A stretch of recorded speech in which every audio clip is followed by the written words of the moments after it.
तो अध्याय क्या नाम है? फसल उत्पादन एवं प्रबंधन। प्रबंधन समझ लो, प्रबंध प्रबंध मतलब होता है इंतजाम करना, है ना। अब फसल मतलब भी जानते हो, फसल जो भी आप खेत में देख रहे हो, जो भी मतलब हाँ, जो भी आप खेत में जो हम उपयोगी करते हैं वो उनकी बात करें, वो फसल है। चारा और फसल मत मान लेना, वो फिर चारा वाला लगेगा, क्योंकि उनको हम थोड़े करते हैं। तो खेतों में जो उगाई जा रही है हमारे लिए यूज के लिए अपने, जिसको हम भोजन करते हैं, है ना। तो इनको कौन उगाते हैं? कौन उगाते हैं? किसान, है ना। किसान उगाते हैं।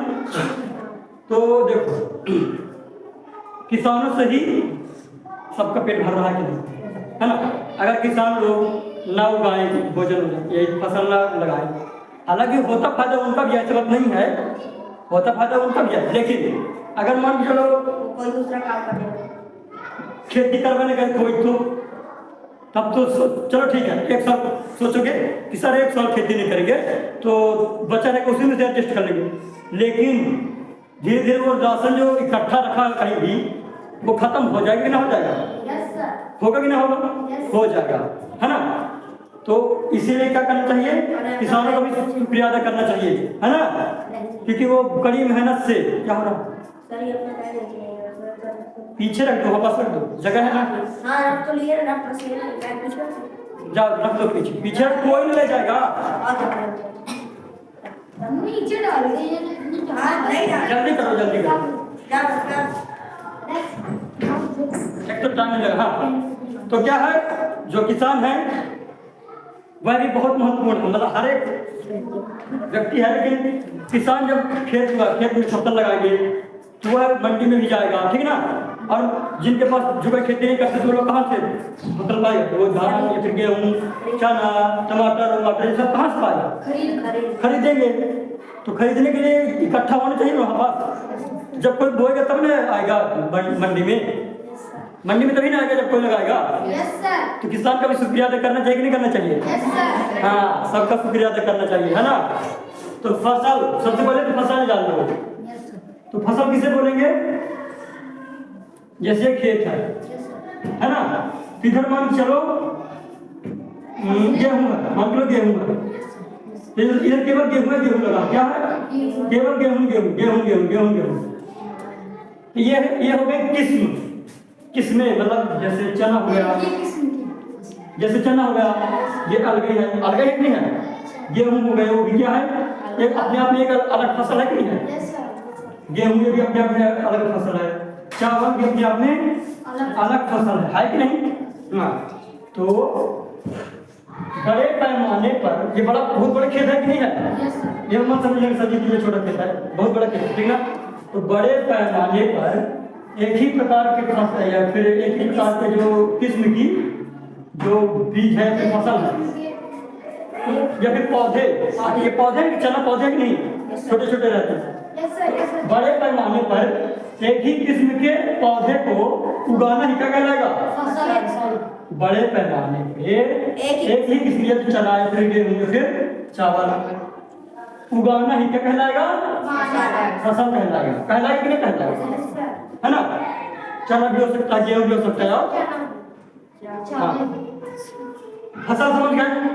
उत्पादन भी वही आ गया, फसलों को उगाना, फिर इसका जब बड़ा हो जाएगा फसल, जब फसल क्या हो जाएगा?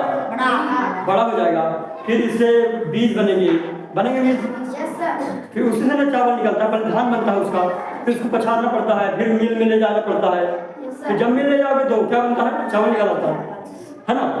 तो ऐसे गेहूं वाले में भी होता है, गेहूं कटाई करोगे, फिर थ्रेसिंग जो मशीन होती है थ्रेसर करके पूरा निकल जाएगा, साफ हो जाएगा। अब गेहूं जो बीज है वो अपने पास आ जाएगा, फिर इसको धुल धाल के अफ्रीका ले जाएंगे अपन किसान, आटा बन जाएगा। आटे को करके फिर आप जो बनाना बनाओ, किसी को अगर रोटी बनाना है तो रोटी बनाओ, चपाती बनाओ, लिट्टी चोखा बनाओ, जो बनाना बनाओ, पूरी बनाओ, ठीक ना, हो गया ना। फसल उत्पादन प्रबंधन। अब जब बहुत सारा बीज इकट्ठा हो जाएगा तो ठीक है, जिसके पास छोटा खेत है तो अपने घर में स्टोर कर लेगा, कहीं पास घर में स्टोर कर लेगा, यहाँ पास बोरिया में या फिर कहीं भी ऐसा रख लेगा। Yes sir. लेकिन जिसके पास बड़ी खेत है या फिर बड़े किसान है जो कोई है ना, जो कोई बड़े किसान है तो वो कहाँ रखेंगे, घर में रखेंगे क्या, वो दूसरे मतलब बड़े संस्था में बेच देंगे, मिलों में यस सर। बेच देंगे, या फिर जो सरकारी संस्थाएं ऐसी हैं कि कहती हैं कि आप हमें बेच दीजिए, हम बदले में क्या दे देंगे, पैसे दे देंगे उचित मात्रा में, ठीक है ना। तो सरकार जो है फिर जो अन्य लोग हैं वो फिर बीजों को जो फसल नहीं बोलोगे, अब जो चना है, गेहूं है, चावल है, उसको क्या करेंगे, इकट्ठा स्टोर कर लेंगे। ऐसे मिल देखे हो ना, बड़े बड़े मिल, ऊपर चक्की से लगे रहते हैं, गोल गोल का जो वाला टीना का, क्या दिक्कत है। हाँ तो अपने कर, हाँ ठीक है ना।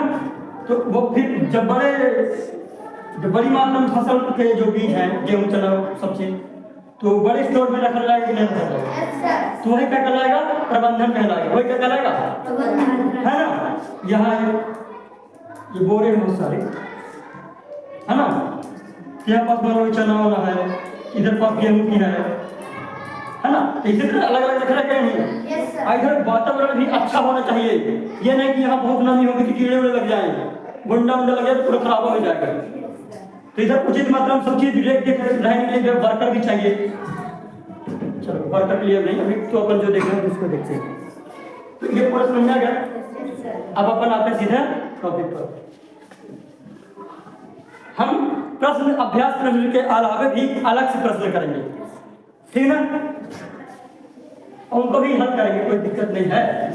इसको मिटा देना, ओके है ना, क्योंकि इधर से तो लिखने पड़ेगा तब चल नहीं मिटा, हाँ हो गया, जैसे जो जिसकी मर्जी हो। फसल क्या है, तो इसको पहले समझाओ डायरेक्ट की बात नहीं। Yes sir. फसल एवं उत्पादन क्या है? नहीं, फसल बस क्या है, फसल क्या है, फसल प्रबंधन नहीं, एक किस्म की उगाए जाने वाले पौधों को फसल। इस में किसी वाले कॉपी में किसी वाले कॉपी में, हाँ कॉपी में लिखो ना, तुम क्या कर रहे हो ना, रजिस्टर लिखना नहीं है, क्या बताऊँ, तुम पहले समझना पड़ता है। हालांकि इसको समझा दिया, मैं समझाया ये कि किस्म के पौधों को बड़े पैमाने पर उगाना ही क्या कहलाएगा, फसल, है ना। फसल नहीं करो, लिख लो प्रश्न सर, इसमें भी एक लिख दिए प्रश्न, एक लिखा। अरे चलो ठीक है। हरित क्रांति क्या, या फिर हरित क्रांति से क्या आशा है, हरित क्रांति से आप क्या समझते हैं, है ना। चलो हरित क्रांति से क्या समझते हैं, हरित क्रांति क्या, तो हटाओ, कोई लिख सकते, क्वेश्चन कोई भी हो सकता है, लेकिन हरित क्रांति के बारे में आप तो आगे तो लिख लोगे ना, क्वेश्चन इस तरह कुछ भी पूछा जा सकता है। हाँ तो पहले समझ लो फिर लिखोगे, ठीक ना। तो देखो हरित क्रांति मतलब, हरित क्रांति, हरित मतलब पेड़ पौधे से रिलेटेड, और हल्ला लिखो पेड़, क्योंकि हम किसका अध्ययन कर रहे हैं अभी, फसलों का, है ना।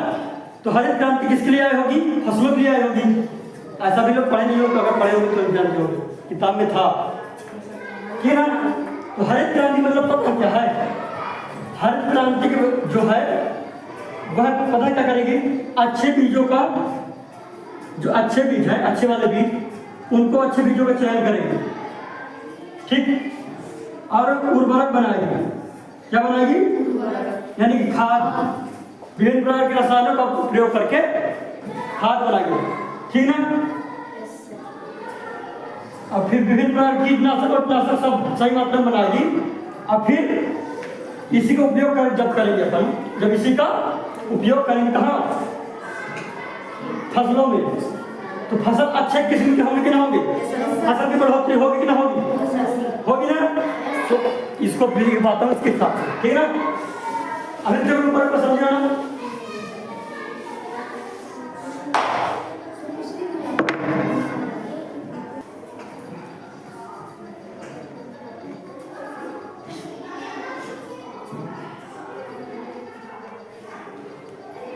हरित लिखो सर, हरित क्रांति। हाँ, हरित क्रांति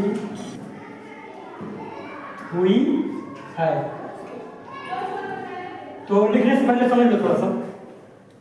अभी मत लिखो, रुक तो जाओ। हाँ, अभी मत लिखो कि समझ लो, मैं हट जाऊंगा अपने आप। लेकिन असल में अब नौवीं में जाओ बिना तो इस तरह नहीं होता। अगर इस तरह लिखवा दिया गया है तो मिटा देंगे सर जल्दी। लेकिन ये मत समझ लेना कि जैसे मैं बता रहा हूँ उस तरह कोई बताएगा नहीं तो सर आप लेकर जाए जल्दी। हाँ, अब वो तो लिखवाएंगे नहीं, ऐसे बोलेंगे।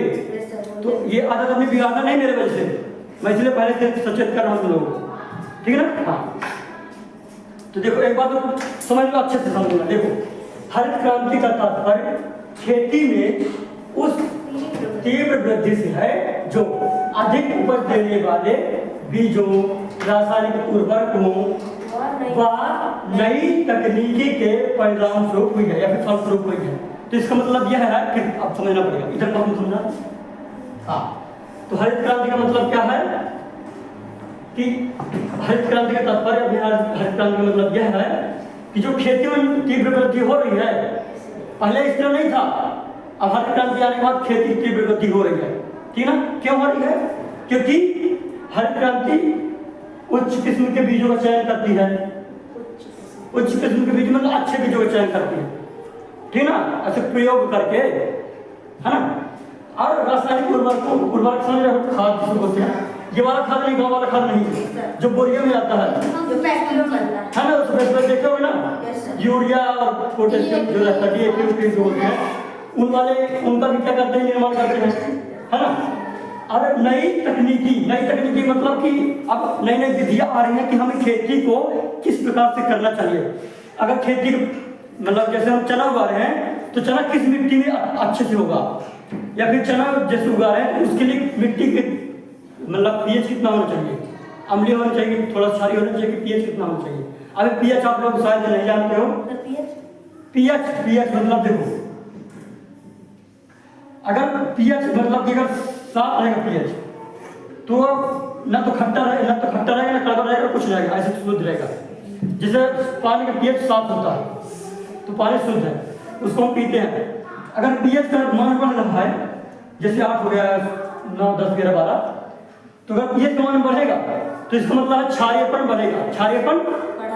बढ़ेगा। अब पीएच का मान घटेगा, जैसे 6 हो गया, है ना, 5 हो गया, अम्लीय होगा। अब समझ रहे ना। तो अम्ल जितने भी होते हैं तो पीएच उनका 7 से कम रहेगा।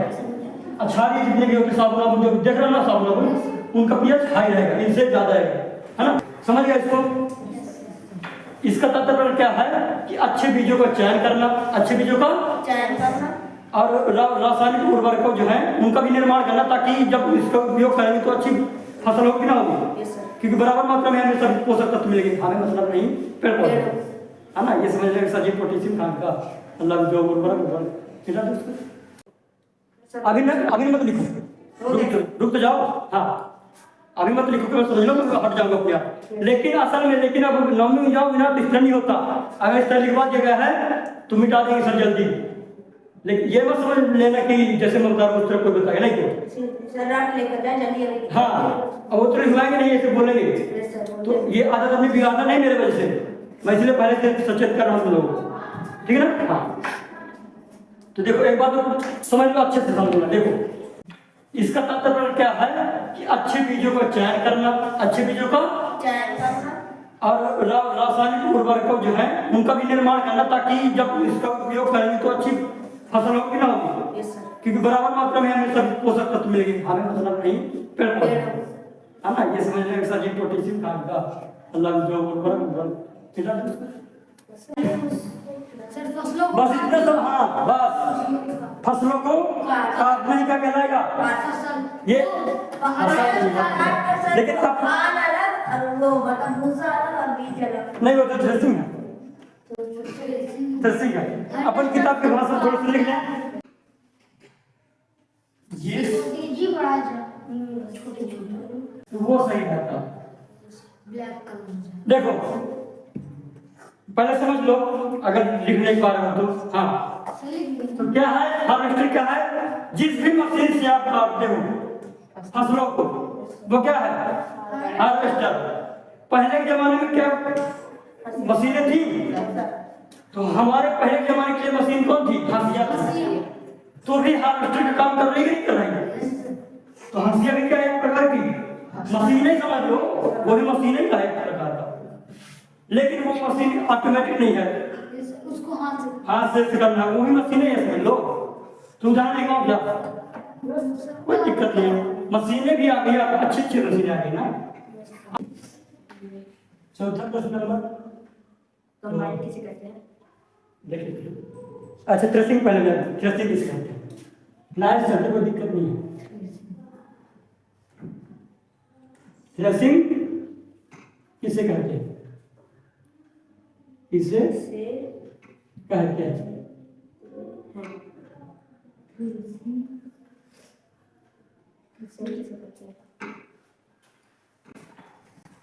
थ्रेसिंग तो जानते हो, ऐसी मशीन जिसमें कि फसल से बीजों को अलग किया जाता है, भूसे से अलग किया जाता है। नहीं गांव में, जैसे गांव में रहती हो तो देखे होंगे ट्रैक्टर के द्वारा वो वाली मशीन चलती है, जैसे ट्रैक्टर में उसको डालते हैं, या फिर लाइट से भी चलती है। ऐसे अब चित्र यहाँ पर बना दी, आदमी रहता है ठीक ना, अब 2-3 लोग बोझ ढोने वाले रहते हैं, है ना, तो बोझ देते जाएंगे और मशीन इधर पास रहेगी, तो मशीन में से डालते जाएंगे, तो मशीन गोल फिरेगी और फिर भूसे को क्या करेगी? दूर फेंक देगी। और जो जैसे गेहूं है तो उसमें ठंडी भी नीचे लग रही थी, भूसे से अलग कर दिया ना, डंडा को फेंक दिया, भूसे को भी फेंक दिया, और जो बीज है तो वह नीचे आ जाएगा, ठंडी लग रहेगी, तो छनते जाएगा। तो इससे क्या हो जाएगा? अगर छोटे छोटे गेहूं के टुकड़े हो गए हैं, या फिर मिट्टी हो गई, या फिर राई हो गई है, तो थोड़ा अलग हो जाएगी, और जो अच्छे गेहूं है वो दूसरे जगह चले जाएगी, तो उधर तगाड़ लगा रहते हैं, अभी तगाड़ से बोरी में भर लेते हैं। बाकी गांव में तो जानते होंगे। जब कभी ये ध्यान देते रहना कि, तो ये तो पूरा समझ में आ गया वाला भी है ना। थ्रेसिंग क्या? बस जो फसलों को अलग कर देना, जो कटी हुई फसलें हैं तो उसको क्या कर देना? भूसे को और डंठलों को अलग कर देना, तो क्या कहलाएगा? थ्रेसिंग कहलाएगा। थ्रेसर मशीन के द्वारा इसको अलग किया जाएगा। लिख दे क्या? इसको थ्रेसर मशीन के द्वारा अलग किया जाता है। हाँ, इसके आगे ही वाह भाई, लिख सकते हो, कोई दिक्कत नहीं। बीजों को थ्रेसर मशीन द्वारा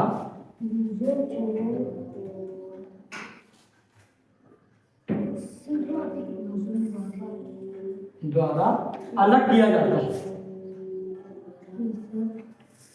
अलग किया जाता है।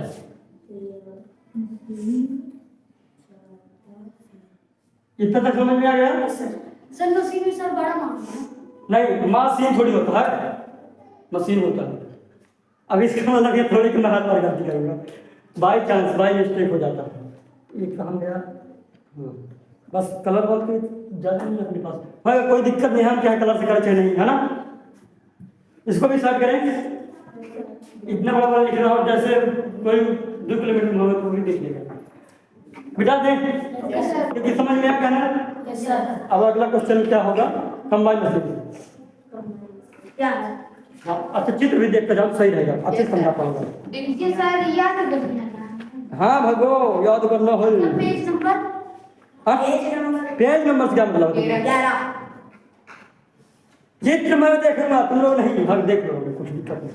देखिए कंबाइन मशीन वही जो हार्वेस्टर आता है, कहता है ना, पंजाबी गाना चला करता है, ये दिख रहा है ना, जिसको जो किताब लेकर लिया है, सर देख बोला गाना चलाएगा, आपको बदल सीखे ज्यादा खास का ठोकर पंजाबी में। तो अब लिखो कंबाइन मशीन क्या है। क्वेश्चन अगला क्या है? कंबाइन मशीन क्या है? इसे कैसे बोलें?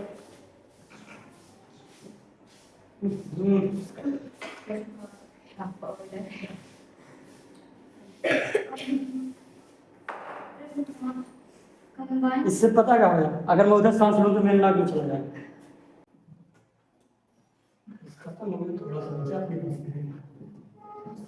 ठीक है ना। तो कंबाइन मशीन क्या है? जो दोनों काम करे, काटने का भी काम करे और बीजों को अलग करने का भी काम करे। इतना तक समझ में आ गया? Yes sir. फिर से देखो, कंबाइन मशीन क्या है?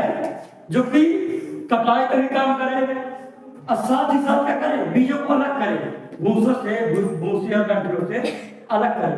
यानी कि जो दोनों काम कर रहा है वो कंबाइन मशीन है। वो फसल की कटाई करने के बाद फसल से बीजों को अलग। हाँ, वो कहा कंबाइन मशीन।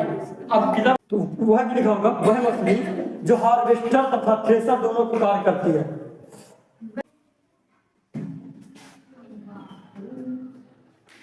ठीक है ना?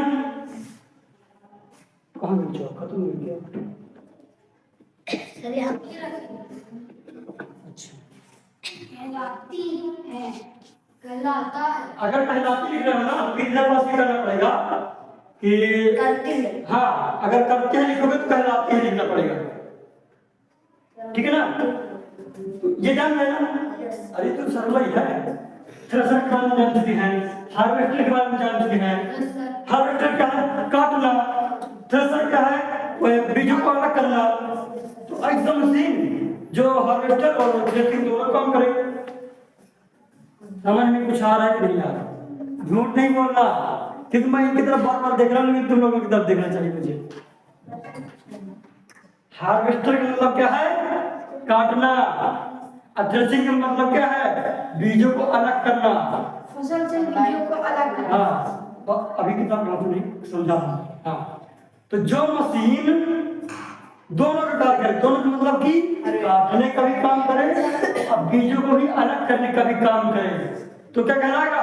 Combine machine. जरूरी नहीं है कि आप हार्वेस्टर और थ्रेसर लिखत हुआ लिख दो, अपने मन से लिख सकते हो कि ऐसी मशीन जो कटाई का भी काम करे और पछाड़ तो लिखोगे, जो बीजों को अलग करने का भी काम करे।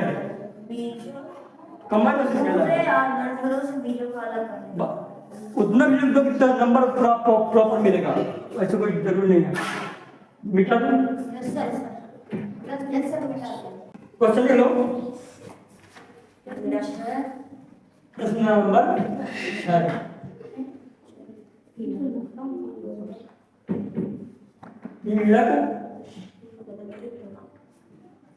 नासी क्या? समझ इसके हम आगे लिखेंगे। अब पहले समझो, पहले पीड़क नासी क्या है। तो इधर पीड़क है। पीड़क मतलब जो कीड़े हैं, जितने भी पौधों में पाए जाने वाले या फिर पौधों के आसपास पाए जाने वाले कीड़े हैं, जानवर हैं, जीव हैं, वो सब क्या है? पीड़क है। तो पीड़क मतलब समझ गए ना? नासी मतलब नाश करना। नासी मतलब तो ऐसा कुछ चीज होगा, ऐसी कुछ चीज होगी जो कि कीड़ों को क्या करे? मार दे। कीड़ों को मार दे। तो कोई चीज क्या है? दवाई है। दवाई से ना कीड़े मरेंगे। तो ऐसी रासायनिक दवा जो कीड़ों को मार दे, भाई क्या कीड़कनाशी कहते हैं। मैं लिखूंगा ना अच्छे से, है ना? वो तो समझाने वाला समझ गया ना? ऐसी रासायनिक दवा जो कि फसल में उपस्थित कीड़ों को नष्ट कर दे, पीड़कनाशी कहलाता है। ये भी कहलाती है, कोई दिक्कत नहीं। समझ में आएगा पीड़कनाशी क्या है? ऐसी दवा, ऐसी दवाई जौन कीड़वा है उन्हीं मार डाला है। मतलब कीड़वा कौन वाले? फसल वाले। हाँ, ठीक है ना? फिर इसको लाभ हानि बाद में देखेंगे, तो इसको लिखे।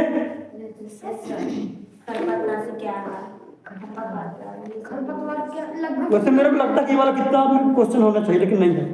खैर लिखो, ऐसी कीड़ों क्योंकि बहुत सारे कीड़े हैं ना, कीड़ों। तो समझ लो, अब समझा तो दिए एक बार, क्योंकि आपका समझा, बस लिख लो इसको। क्वेश्चन अगला फिर यही बताऊंगा कि पीड़कनाशी के लाभ एवं हानियां लिखिए, उसको बेटा दो पढ़ो। क्वेश्चन नंबर कौन आएगा? 7। पीड़कनाशी जानेंगे ना अपन लोग क्या है? तो संबंधित क्वेश्चन ये इसका आंसर भी बहुत बड़ा है। पीड़कनाशी के लाभ एवं हानियां। पीड़कनाशी के लाभ, पीड़कनाशी के उपयोग के लाभ एवं हानि लिख दो। पीड़क राशियों के उपयोग से लाभ एवं हानियां, है ना। पीड़क राशि के उपयोग से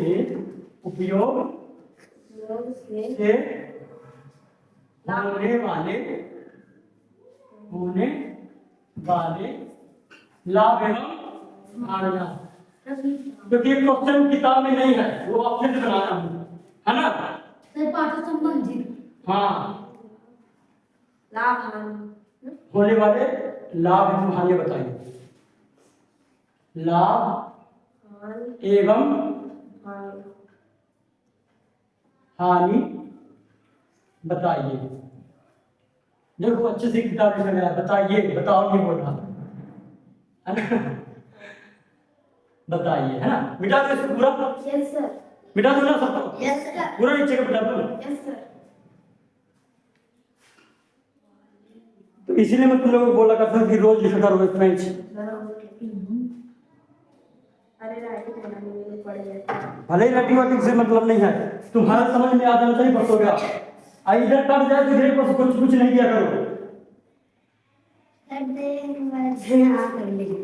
जब कुछ गलत हो जाता है ना, अब मान चलो अब इसको कर सकते हो ना, जैसे ये गलत हो गया, पीड़क राशि गलत हो गया, तो इसको काट के फिर इधर से लिखा करो। ये नहीं कि उसी में इस तरह से कर दो। चलो मिटा दो इसको। पूरा इधर लिखे पीड़क राशि से होने वाले लाभ। Yes sir. उत्तर में हानि बताइए। ये हो गया उत्तर अपना। तो पहले तो लाभ लिख लेना है। क्या लिखना है? लाभ। हालांकि आप लोग ये भी लिख सकते हो कि पीड़क राशि से होने वाले लाभ, इस तरह लिख सकते हो, कोई दिक्कत नहीं है। इस तरह भी लिख सकते हो, कोई दिक्कत नहीं है ना। लाभ, पहले तो लाभ देख लो, पहले सुन लो। देखो, जो रासायनिक दवाएं हैं, पीड़क राशि है, दवाएं जो है, जब इसका हम खेतों में उपयोग करेंगे, जो फसल को नुकसान वाले जीव जंतु है, कीट है, वो मर जाएंगे ना मर जाएंगे। लेकिन सर जो फायदा देता अभी नहीं, अभी नुकसान को कहो, अभी लाभ पड़ रहा है, इसीलिए अभी लाभ के बारे में जानते, फिर वो तो ठीक बोल रहे हैं। हाँ, तो जब इसका उपयोग करेंगे रासायनिक दवाओं का, वही रासायनिक दवा कौन वाली? पीड़क राशि, जो कि कीटों को मारती है। जब खेतों में उपयोग करेंगे, कीड़े मर जाएंगे ना मर जाएंगे। जब कीड़े मर जाएंगे तो फसल नुकसान होगा ना होगा? होगा। इस तरह का बोल रहे हैं। जब कीड़े ही मर जाएंगे तो फसल को कोई नुकसान होगा नहीं होगा। तो दो फायदे हो गए ना। पहला ये कि हानिकारक कीटे मर जाएंगे, और दूसरा जब हानिकारक कीटे मर जाएंगे तो फसल की वृद्धि अच्छी होगी, खेती में बढ़ोतरी होगी, खेती में। ये दोनों चीज लिखेंगे अपन, लेकिन किताब की भाषा में।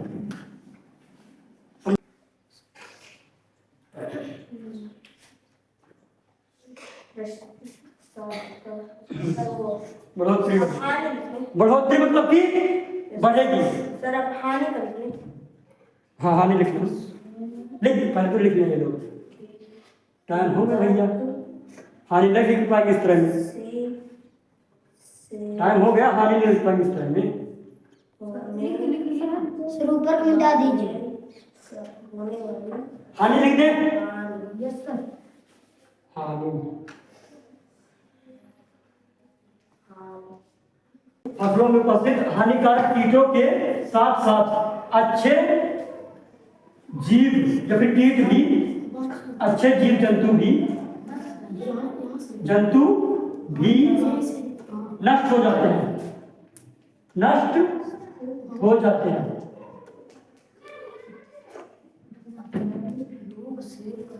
ये समझ में आना चाहिए। हानि लिखे हैं इस बात, देख लेना पहले इधर पास हानि लिखवाया हूँ, लाभ वाला मिटा दिया ना, हानि वाला लिखवाया हूँ कि पीड़क राशि के उपयोग से फसल में उपस्थित हानिकारक कीटों के साथ साथ अच्छे वाले जीव जंतु भी मर जाते हैं, यानी कि अच्छे वाले कीट भी मर जाते हैं। जलीय,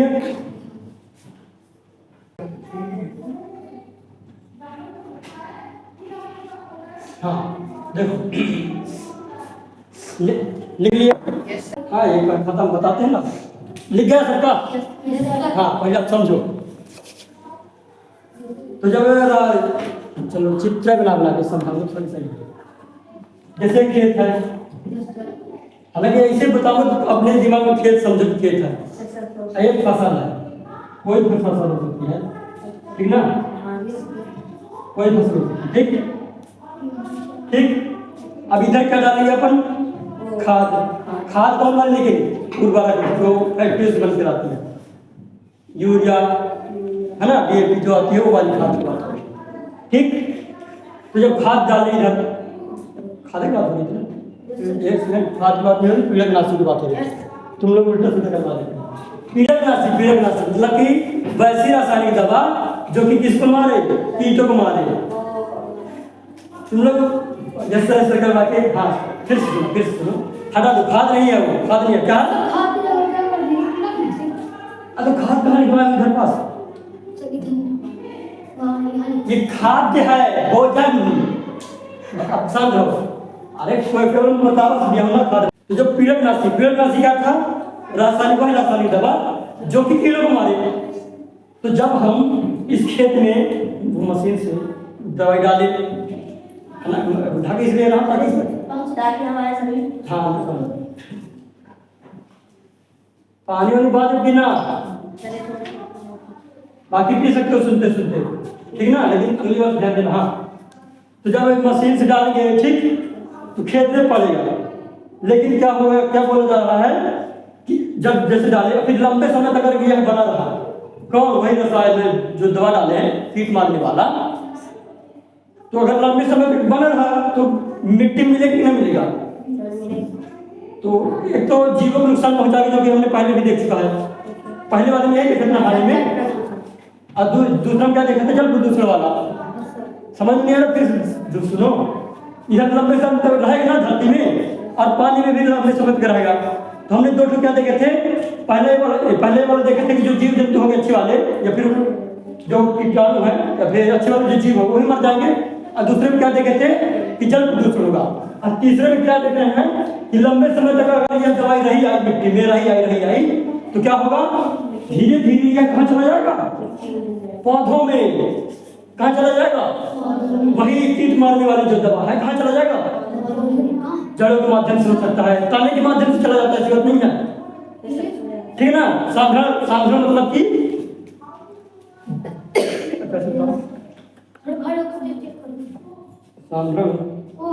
साधारण मतलब वह है कि मान के यहाँ पास इधर पास कोई बाहरी इन्वायरमेंट है, इतने समझो, चलो साधारण मतलब है, समझ लो जैसे पानी है, और जो हम कलर डाले हैं, कलर डाले हैं वह क्या है, एक समझ ले, समझ लो कि क्या है, दवाई है, कौन वाली दवाई, कीट मारने वाली, ठीक ना। इसको समझ लो पेड़, इसको समझ लो पेड़ बहुत सारे लगे हैं, थोड़ी बहुत दवाई डालें तो ठीक कीड़े मर जाएंगे, लेकिन अच्छे वाले कीड़े मर जाते हैं, इससे हानि चले जाएगी, ठीक ना। और क्या होगा, जब और मात्रा में दवाई रहेगी तो वह जो दवाई है वो मिट्टी में मिलेगी, फिर कहाँ जाएगी, पेड़ में। वही अगर कलर वाला जो रहेगा बिलियन सोल्यूशन नहीं कलर वाला अगर पानी होगा, तो अगर इसको मैं चौक को डालूंगा तो कलर फिर चल जाएगा। यही समझ लो कि जब ज्यादा मात्रा में रसायन रहेगा वो वाला खतरनाक वाला जिसे कीट मारे थे, तो धीरे धीरे कहाँ चला जाएगा, पेड़ पौधे में चला जाएगा। और जब पेड़ पौधे में चला जाएगा तो अब ये सोचो कि पेड़ पौधे में बहुत लोग खाते हैं, जो उसका बीज होगा चिड़ियों खाते हैं, हम लोग भी खाते हैं नहीं खाते, तो हम लोगों को नुकसान पहुंचाएगा नहीं पहुंचेगा, यही पूरा लिखा हुआ है। देखो जलीय जीवों में इनका साधारण होने लगता है।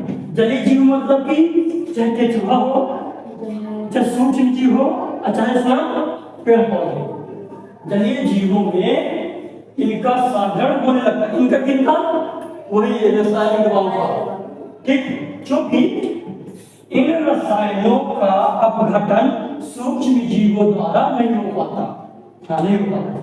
मतलब कि जो छोटे छोटे सूक्ष्म जीव है इसको तोड़ नहीं पाते, खत्म नहीं कर पाते, नष्ट नहीं कर पाते, तो इससे क्या होगा, जिस कारण से यह मृदा व जल में लंबे समय तक बने रहते हैं। मतलब लंबे समय तक ठहरा रहेगा कि नहीं, वही जब लंबे समय तक रह जाएगा तब क्या होगा, यह मतलब रसायन, वही रसायन। तो रसायन खाद्य श्रृंखला में प्रवेश करके सभी जीवों के साथ साथ मनुष्यों में भी रोग उत्पन्न करेंगे। इसका मतलब यह है कि जब यह लंबे समय तक बने रहेगा, पेड़ में भी चला जाएगा, तो खाद्य श्रृंखला मतलब होता है जो कोई भोजन करते सभी, गाय भी करती ना, चारा और खाती कि नहीं खाती, या फिर जो फसल है तो उसको भी बहुत से जानवर खाते हैं, इसको भी खिलाया जाता है, गेहूं भी खिला देते कभी कभी, है ना। तो फिर जो भूसा से बनता है वो भी खिला देते हैं। तो अगर वो ग्रसित होगा किससे, रसायन से, रसायन से दवाई से ग्रसित होगा, वही बीज दाना डंठल कुछ भी जो चारा और खाएगी गई उसको बीमार करेगा। हम भी खाना खाते हैं, खाना खाते कि नहीं खाते, हम भी बीमार हो जाएगा ना, हो जाएंगे। कई बार क्या होता है कि इससे बह करके रसायन कहाँ चला जाता है, नदियों में चला जाता है। पानी जैसे देखो बस आपके से चल रहा है, इसमें दवाई डाले तो अब पानी बहुत बरसा, तो रसायन बह करके कहाँ जाएगा, फिर नदियों में जाएगा। नदियों में मछलियां हैं, धीरे धीरे मछलियों को तक जाएगा, जा सकता ना।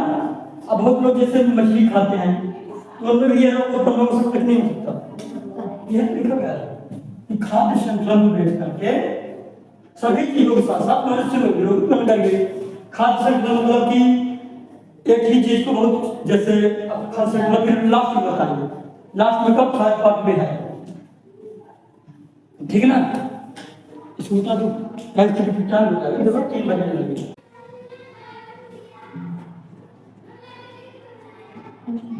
जैविक खाद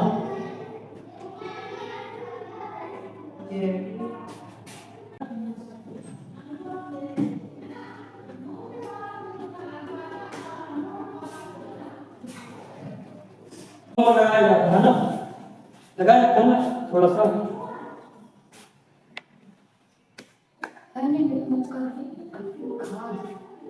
खाद है तो कोई दिक्कत नहीं है,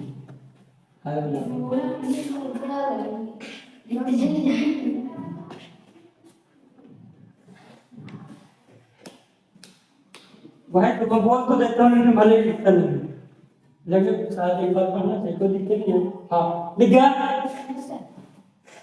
लिख गया। Yes sir. तो देखो जैविक खाद है क्या, जब पूछा जाए कि जैविक खाद क्या है तो आप लोग अभी समझे केवल, है ना। हाँ जैविक खाद के बारे में तुम लोग जानते हो, वही गोबर से जो खाद बनता है।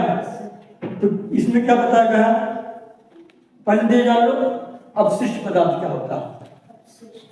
जैसे पेड़ों का अवशिष्ट पदार्थ क्या होगा, उनकी गिरी हुई पत्तियां, सूखी हुई डंठलें, पतली पतली डंठलें, ये नहीं मोटी मोटी बोल रहा हो शाखाएं ना हो, वो तो लकड़ी का है। पत्तियां क्या हो गई, चारों ओर कहीं काट के फेंक दे तो वो भी अवशिष्ट है, ठीक। बाकी समझना, ठीक है। अवशिष्ट कचरा समझ लो, जैसे पत्ती गिरी तो पत्ती के लिए क्या है, वो अवशिष्ट है, कचरा है। हमारे लिए कचरा क्या है, जो हम मल त्याग करते हैं कि नहीं करते, वह अवशिष्ट है। क्या है, लिख गया तुम्हारा, समझने पर ध्यान दो। जो टमाटर फिर आलू छीलते हैं वह क्या है, अवशिष्ट है, अवशिष्ट पदार्थ है ना। तो वो अवशिष्ट किससे प्राप्त हुआ है, पेड़ पौधे से, कुछ जानवरों से भी प्राप्त होता है, ये भी अवशिष्ट पदार्थ नहीं है, लेकिन ये कार्बनिक अवशिष्ट पदार्थ है। क्या प्लास्टिक अवशिष्ट पदार्थ है, तो आंसर है नहीं, क्योंकि प्लास्टिक को सूक्ष्म जीव नष्ट नहीं कर पाते, ठीक ना। तो कार्बनिक इसलिए लिखा गया था, जैविक मतलब जीवित वाले, ये पेड़ पौधे पहले जीवित थे ना, ये गोबर कहाँ से है, जो जीवित था, कार्बनिक भी लिखा है, कार्बनिक ना भी लिखो तब भी चल जाएगा, लेकिन जैविक लिख दोगे तब भी चल जाएगा। तो अब इसको पढ़ेंगे, हाँ अभी बताया। तो इन्हीं को इकट्ठा करके किसान का कर देते हैं, यदि इकट्ठा डाल देते हैं, फिर गड्ढा बना करके उसमें डाल देंगे, चारा वारा जो लेनी वाली मिट्टी थोड़ी बहुत मिला देंगे। अब क्या हो जाएगा, धीरे धीरे सूक्ष्म जीव पनप जाएंगे उधर, सूक्ष्म जीव जब 2 अध्याय पढ़ाएंगे तो समझ में आएगा अच्छे से, है ठीक ना। तो गड्ढे में अब सूक्ष्म जीव पन पे अब उसको तोड़ेंगे। किसको तोड़ेंगे? पत्ती उत्ती जो एकदम भुरभुरा कर देंगे, खाएंगे उसमें तो केचुआ उसको खाएंगे, फिर वो अपना मल त्याग करेंगे। तो इसमें लोग अपघटन हो गया। क्या हो गया? अब वही अपघटन पदार्थ क्या है? खाद। बकरी आई, चारा खाई, पत्ते दिखाई, उसको तोड़ रही, वो जो पत्ते दिखाई उसको तोड़ रही, नहीं तोड़ रही, कुछ एनर्जी अपने पास रख ली और कुछ मल के रूप में त्याग कर दी। क्या कर दी ना, वही धीरे धीरे खाद बनता है ना, वही लेड़ी गोबर बनता नहीं, बस कुछ नहीं, यही खाद है, इसी तरह बनाया जाता है। ऐसे गाँव बना जा सकता है, लेकिन क्या है इसे हम गाँव बनाए, इसे हम स्वयं बना सकते हैं। और लिखा है किसान खुद बनाते हैं, मतलब घरों में बनाया जा सकता है। आता इसे अपने घरों में बनाया जा सकता है। जाता है, जा सकता है, जाता ही है ना। हालांकि बड़ी बड़ी फैक्ट्री अब धीरे धीरे आने लगी हैं जो कि इसका बनवाते हैं ताकि हम अच्छे से स्वस्थ रहें। वैसे इसमें फायदे बताते हैं, आता है इसका मतलब ये है, वो दिखाई दे रहा था बेटा, तुम अब इसके लाभ भी देखना ना, ठीक ना बेटा? Yes sir. जल्दी जाओ तो अच्छे से बता, ठीक ना? बाकी कुछ नहीं, मुझे पूरे हिमालय पसंद होगा। देखो पूरा हो गया। जी ना, अब आ रहे ना, हाँ ठीक है। वो तो हम जान गए खाद कैसे बनाया जाता है, फिर खाद क्या है, वही जो घर में बनाया जाता है गोबर वाला खाद जान गए ना कैसे बनाते हैं, किसान बनाते हैं, फिर कैसे बनता है। अगर गोबर फेंका तो अपने आप खाद बन जाएगा, बन जाता है कि नहीं बन जाता? बन जाता है। अब इससे फायदा क्या है? तो सबसे बड़ा फायदा आगे की जितनी भी कर सकते हो, चाहे इसको आगे लिख दो, चाहे इसको आगे लिख दो, जो तुम्हें याद हो पहले उसको चाहे लिख दो। तो इससे क्या हो जाता है, मिट्टी क्या हो जाती है, भुरभुरी हो जाती है। भुरभुरी मतलब कि जैसे हाँ, अगर मिट्टी को उठाओगे खेत की मिट्टी को और थोड़ा सा इस तरह दबाओगे तो चुरकुन गिर जाएगा अपने आप। कहीं मिट्टी उठाओ खेत का दबाओगे तो फुटवे न करेगा।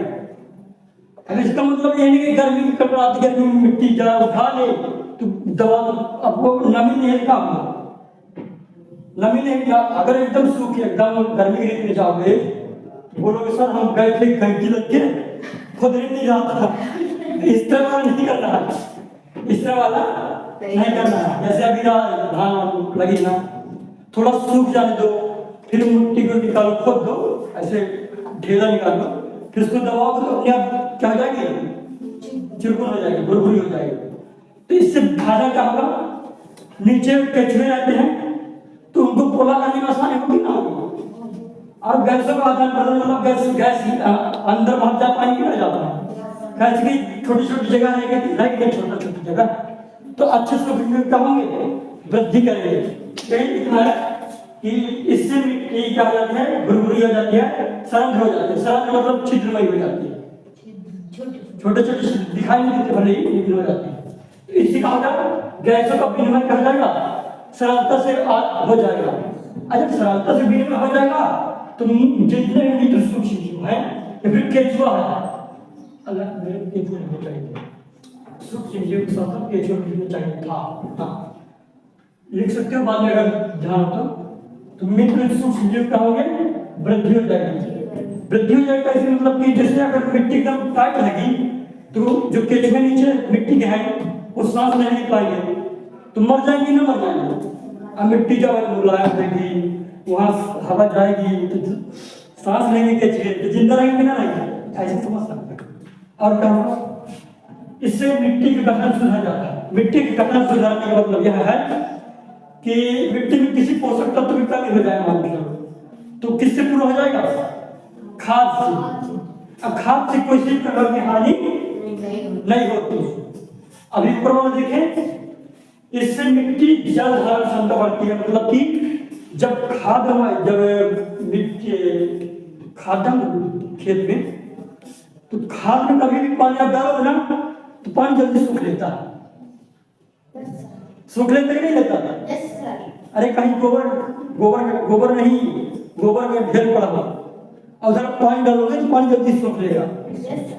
तो जब खेत में प्रॉपर मात्रा में मिला रहेगा खाद, यही जैविक वाला, तो पानी जब बरसेगा तो जल्दी खींच के काम हो जाएगा पेड़ तक। या फिर बहुत देर तक पानी धरा रहेगा कि ना रहेगा, रहा आएगा। यही चीज है चार। तो समझ में आ गया? पहला क्या है? जल धारण क्षमता, मतलब कि जल ज्यादा देर तक खेत में रुका रहेगा। दूसरा बुरबुरी हो जाएगी, मुलायम हो जाएगी, सरल हो जाएगी, मतलब छिद्रमय हो जाएगी। तीसरा क्या है? ये है तीसरा, मित्र सूक्ष्म जीव या फिर केंचुए क्या होगी? इनकी वृद्धि बढ़ जाएगी। क्यों बढ़ जाएगी? क्योंकि गैस का विनिमय होगा, इसलिए लाइफ करवाया।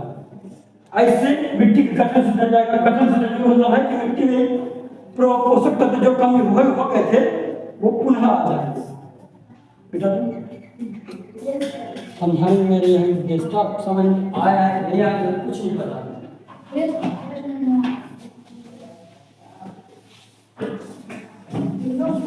इसलिए अब अच्छा धीरे धीरे इस तरह होने लगा है। अच्छे से मिटाना पड़ेगा।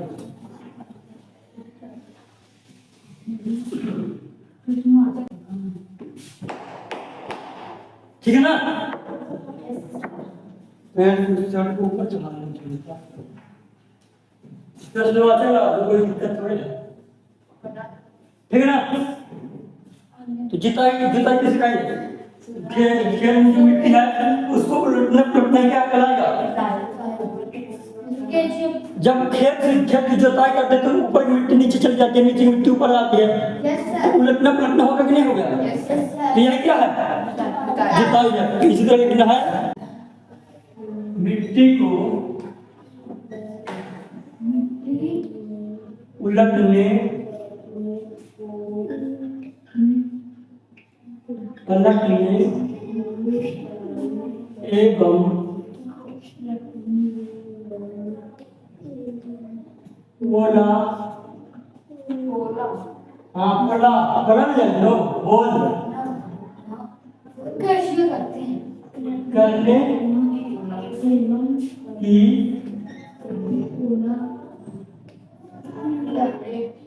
प्रक्रिया को जुताई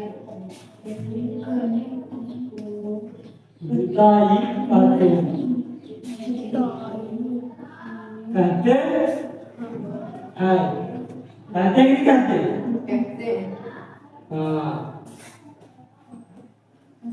चलो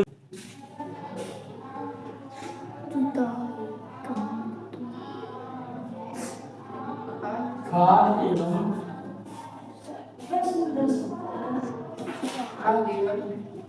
उर्वरक किसे कहते हैं? इसे कहते हैं।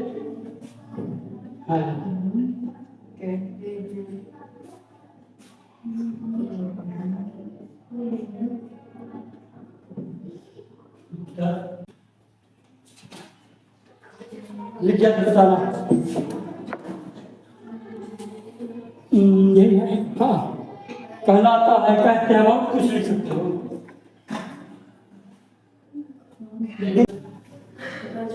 देखो फिर हो गया ना? Yes sir. अभी इन लोगों को बताते हैं कैसे लिख गया। चलो ठीक है। अभी इसलिए बोला था तुम्हें बहुत पूछना रोज कम से कम एक पेज लिखा करो। अब बताते तुम लोग क्या करते हो। ये पूरा ये क्वेश्चन खत्म हुआ, 2 लाइन छोड़ दो, 2 लाइन उसके बाद लिखो। ये देखो पूरा पुट्टी पुट्टी की है। अब एक मेन कॉपी नहीं है, ये मेन कॉपी में अच्छे से लिखना। 2 लाइन छोड़ दो, फिर तुम अगला क्वेश्चन करो। हाँ 1 लाइन 2 लाइन कुछ भी। हाँ 1 लाइन ठीक है ना? ये नहीं कि सब मिला दे, हाँ बाद में करते हैं, काहे नहीं हाँ जहाँ भी करना हो है ना, तुमने समझ में किसी ऑप्शन किसी मिला दो सब बिठा दो। अच्छा समझा कहूँ, अरे ऊपर वाला समझ गया ना, मिट्टी को उलटने पलटने के प्रक्रिया क्या बोलते हैं, जुताई। खाद खाद या फिर उर्वरक क्या है कि ये ऐसे पदार्थ हैं, अब अपने बात ये ऐसे पदार्थ हैं या फिर ऐसी चीज है जिनको कि मिट्टी में लाया जाता है। और जब मिट्टी में लाया क्या लगा, मिट्टी में पोषक तत्व की जो कमी होगी तो पड़ जाएगी। मात्र खेत है, क्या है खेत।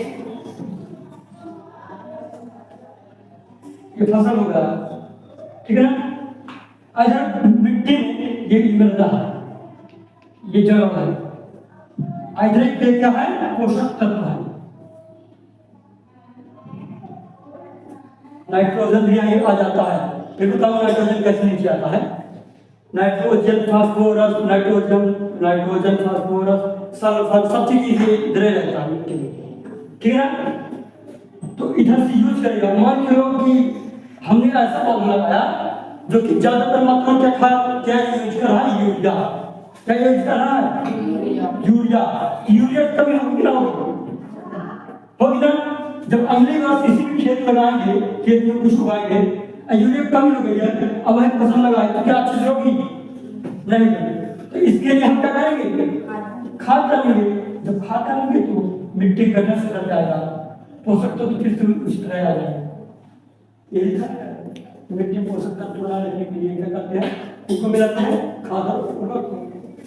खाद क्या छिड़कते हैं, क्या छिड़कते खाद, ये पेड़ खाना खा ले, लेकिन पेड़ पौधे तो ऐसे खा नहीं खाते जिस तरह हम खा लेते हैं।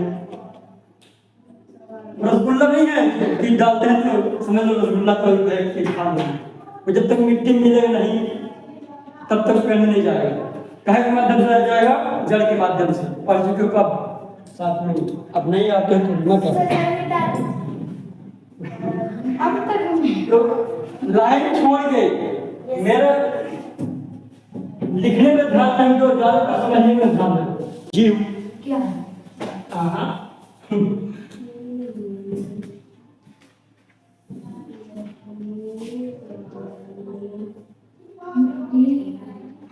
मिट्टी में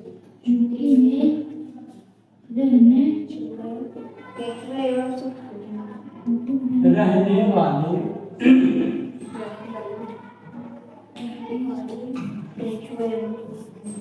केचुए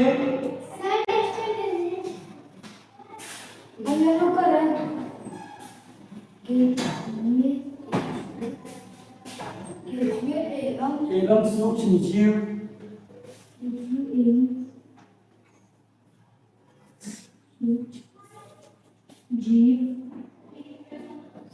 किसानों के मिट्टी में रहने वाले केचुए सूक्ष्म जीव किसानों के यहाँ बताता हूँ, किसानों के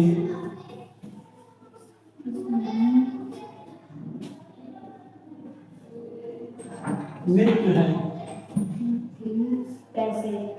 बताइए कैसे, बताइए क्यों, बताइए क्यों।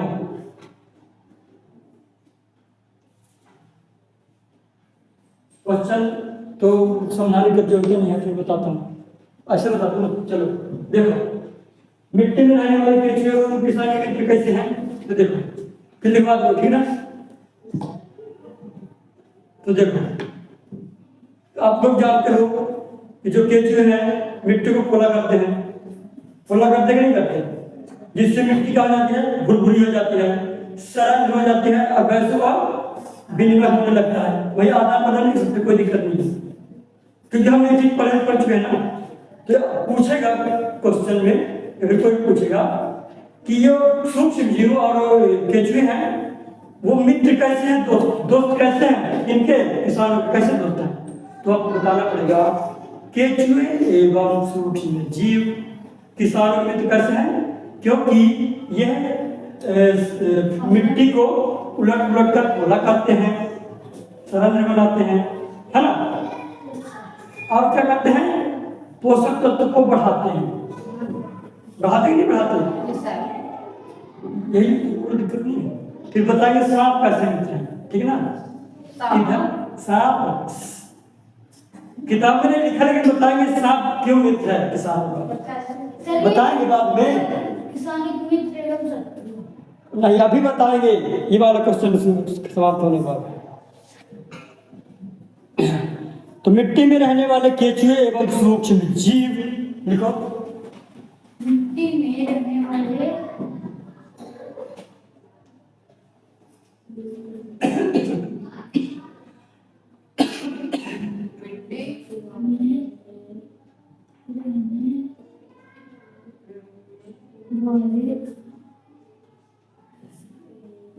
रहने वाले हैं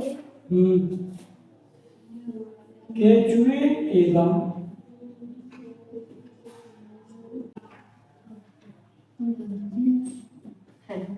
तो डेढ़ लेते हैं हम दूसरा। अगर अच्छा वाला तभी लेता ना, नहीं तो क्या करोगे। सर वही हाँ, ले आना पड़ेगा, लेकर तो आना पड़ेगा, इसलिए मेरे पास फिर कभी नहीं कराना, कोई भी जाए। हाँ, लिख गया। Yes, sir. आज ना पहले तो इस तरह फसल तो खाना क्या, तब तक मैं नहीं जो है अभ्यास कौन शुरू कर दिया, क्योंकि अभी क्वेश्चन है बहुत सारे, इस नहीं था, फिर उसको लास्ट में देख लेंगे, ठीक है। अभ्यास करना शुरू कर दिया। सर अभ्यास क्या बोले सर कोई दूसरा रेस्टोरेंट भी है नहीं, हम लोग वाले में दोनों बस यूज कर रहे थे ये वाला अभी इसलिए। ये क्या क्या है, ये जुगाड़ कपड़े का हाँ इसको साफ समझा नहीं क्या, नहीं चलो सकते हैं। पता हो गया। देखो क्या हो जाता है, इसको सही से करा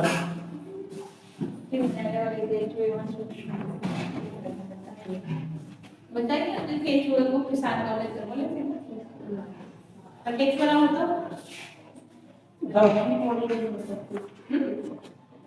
मिट्टी है मैं वो जो अलग के छू जाते हैं मिट्टी को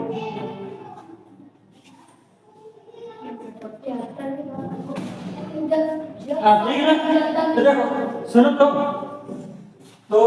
केंचुए और जो सूक्ष्म जीव करते क्या है, मिट्टी को पोला करते हैं, जिससे क्या हो जाता है, कैसे वातावरण अच्छे से होने लगता है, ठीक है ना।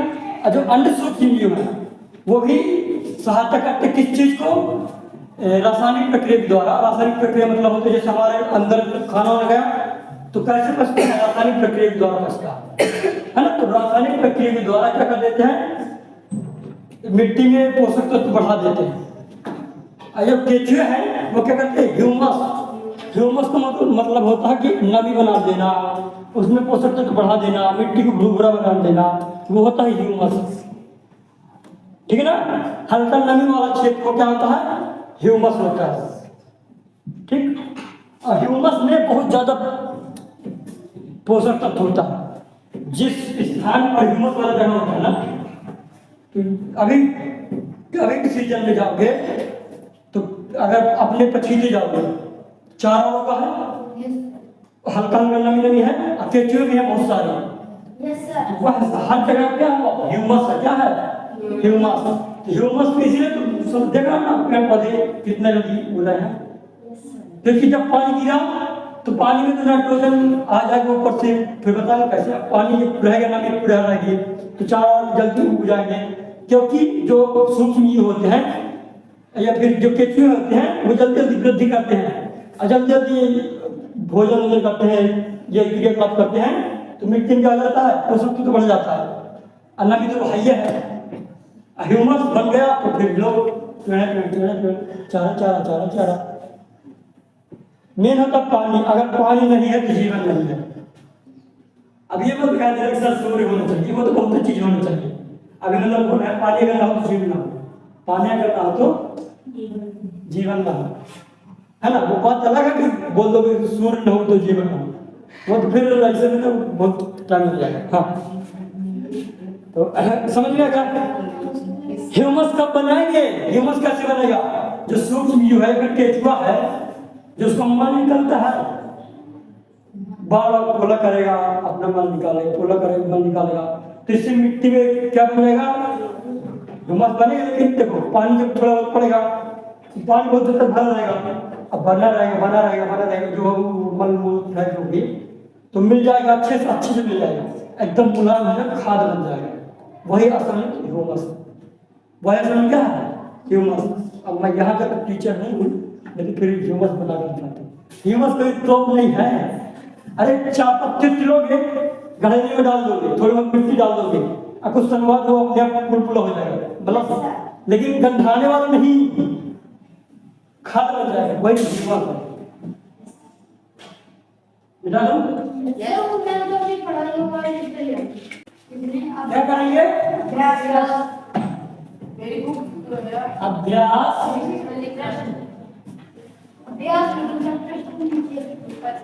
प्रश्न क्या लिख रहे हैं? है ना।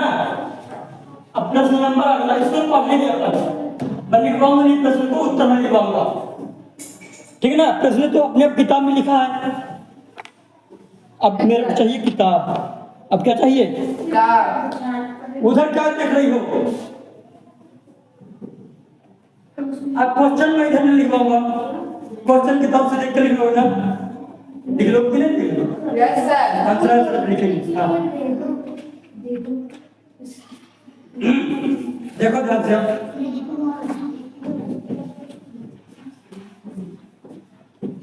तो प्रश्न नंबर क्या बोल रहा है? उचित शब्द छाट करके रिक्त स्थान को भरिए, खाली स्थान को।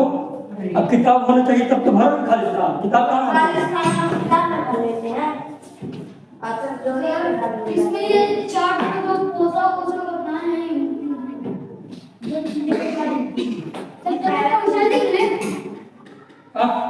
क्वेश्चन लिख ले। 1 2 3 4 चार बोला। 1 2 हम क्वेश्चन लिख लो, जब तक प्रश्न नहीं लिखो, बाद में लिखते हैं। इस सर को भरने इससे खाली स्थान को। हाँ लेकिन किताब में होनी चाहिए। देखो एक स्थान पर, एक ध्यान सुनना, बताओ तुम्हें लोग, एक स्थान पर एक ही प्रकार की बड़ी मात्रा में उगाए गए पौधों को क्या कहते हैं? फसल कहते हैं। ये भी परिभाषा अपने आप आ गई।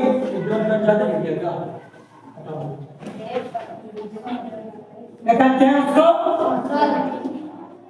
नहीं पानी भरने खावाली पर फसल कहते हैं ना।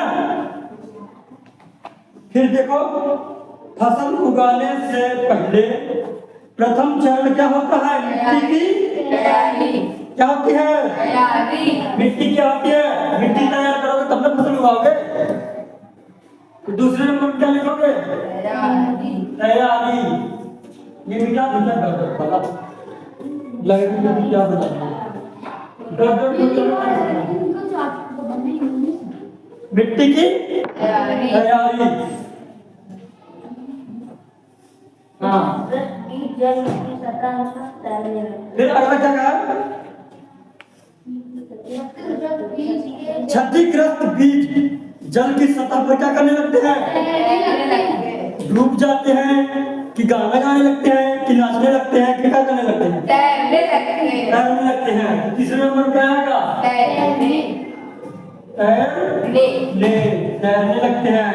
अब बताएंगे इसको कैसे। हाँ फिर क्या है? फसल उगाने के लिए पर्याप्त सूर्य प्रकाश एवं मिट्टी से क्या क्या होना चाहिए?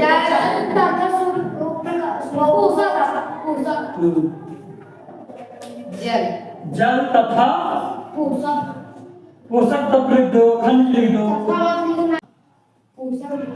ठीक है हो गया। चलो में भी दिए शब्दों का मिलान कॉलम विकसित कीजिए। अब इसको मैं पूरा लिखना पड़ेगा लगता है। रबी की फसल खरीफ की फसल धान एवं मक्का, रबी की फसल गेहूं चना मटर, रासायनिक उर्वरक यूरिया एवं सुपर फास्फेट, कार्बनिक खाद ये मैं पशु मिला लोगे अपशिष्ट गोबर मूत्र और पांच अपशिष्ट। दिखा दो ना देखो नहीं लिखवा नहीं लिखवा चलो क्या लिखे तो लिखने वाला नहीं है ना। हाँ देखो खरीफ की फसल तो खरीफ की फसल में कौन कौन आएंगे? गेहूं कौन बोल रहा है? सर ये बोल रहा गेहूं नहीं आएगा। पानी के ऊपर धान एवं मक्का। हाँ जब परिभाषा खरीफ की फसल होगी तब बनेगा। तो खरीफ की फसल में क्या आएगा? धान एवं मक्का। धान मक्का जो बरसात के सीजन में उगते हैं उसको उदाहरण लिख देना, लिखना नहीं है जोड़ी मिला देना। रबी की फसल में क्या आएगा? इसमें गेहूं चना खरीफ की फसल गेहूं चना मटर। हाँ पहले इसको बताओ रबी के फसल में क्या आएगा? गेहूं चना मटर। गेहूं चना मटर क्यों आएगा? क्योंकि रबी की फसल क्या होती है जो कि अक्टूबर नवंबर में बोई जाती है और गर्मी में काटी जाती है। तो रबी की फसल में गर्मी में यही गेहूं चना मटर काटी जाती है, नहीं काटी जाती? Yes sir. तो यही रबी की फसल है। रासायनिक उर्वरक के नाम बताना है। यूरिया एवं फास्फेट। हाँ यूरिया एवं सुपर फास्फेट। अब कार्बनिक खाद क्या है? पशु अपशिष्ट गोबर मूत्र और पांच अपशिष्ट। हाँ इसमें टिक नहीं मारना कि मवेशियों का चारा, मवेशियों के चारा में टिक नहीं मारोगे, ठीक ना? किसमें मारोगे? पशु अपशिष्ट गोबर मूत्र एवं पादप अपशिष्ट। पादप अपशिष्ट मतलब भाग जो बचे हुए हैं अत्यधिक गिर गए। समझ में आ गया? यह शब्द बोल रहा है लेकिन नहीं आया समझ में। जब किताब लेकर आते तब समझ में आता।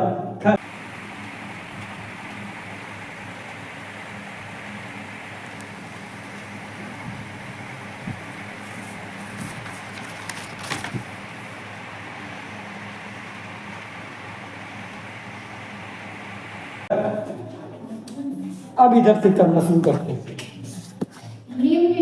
उत्तर तो लिखवाओ, ठीक ना? प्रश्न नंबर कितना है?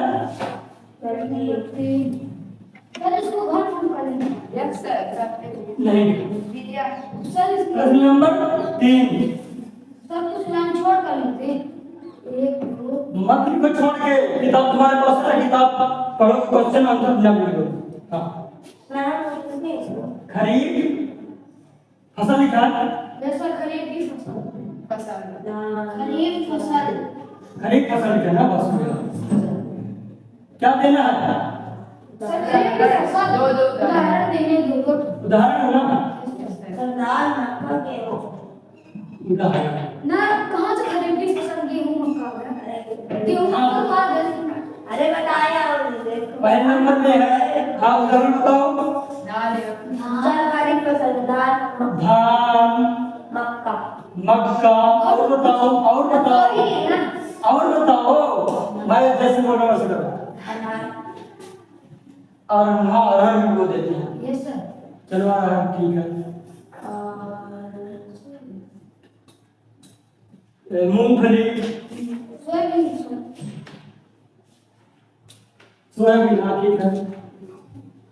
सोयाबीन कपास कपास हाँ सोयाबीन कपास कपास। चलो ठीक बहुत है, ठीक ना? लेकिन हम लोग दो तो क्या हुआ? ये सर लिख तो सकते हैं। याद होना चाहिए। अब दूसरा क्या था? रबी फसल रबी की फसल रबी फसल के उदाहरण के रबी से वाले गेहूं चना उदाहरण, ठीक ना? कौन कौन उदाहरण होगा? गेहूं चना मटर सरसों अलसी लिखते जाओ बाकी जो लोग बैठे फालतू। गेहूं चना चना सरसों सरसों, मटर, अरे सरसों, मटर, मटर, अलसी, अलसी, आलू,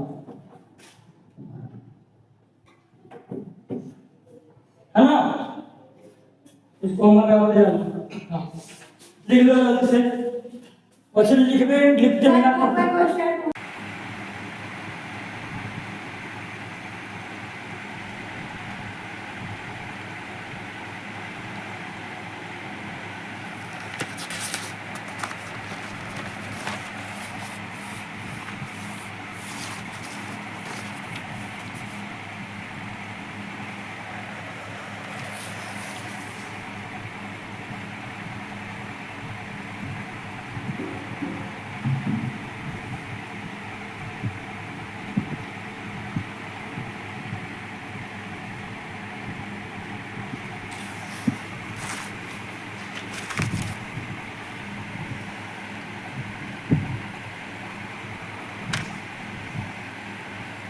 आंसर है ना, वो यहाँ से लिख लोगे, लिख लोगे कि नहीं? इधर पास गोलम मार लेना 5वें का उत्तर, इसको लिख लेना। मैं समझा दे रहा हूँ, बाकी के समझा दूँ, ठीक है ना? इसको देखो, अभी मिटाना पड़ेगा मेरे को, थोड़ा सा मिटाना पड़ेगा। मिटा दो इसको,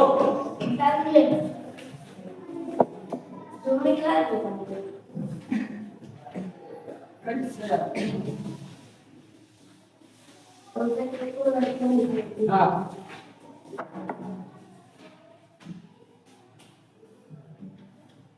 उर्वरक, ये खाद, इकबाल नहीं रखे, समझाओ क्या समझाओ, ठीक है ना? हाँ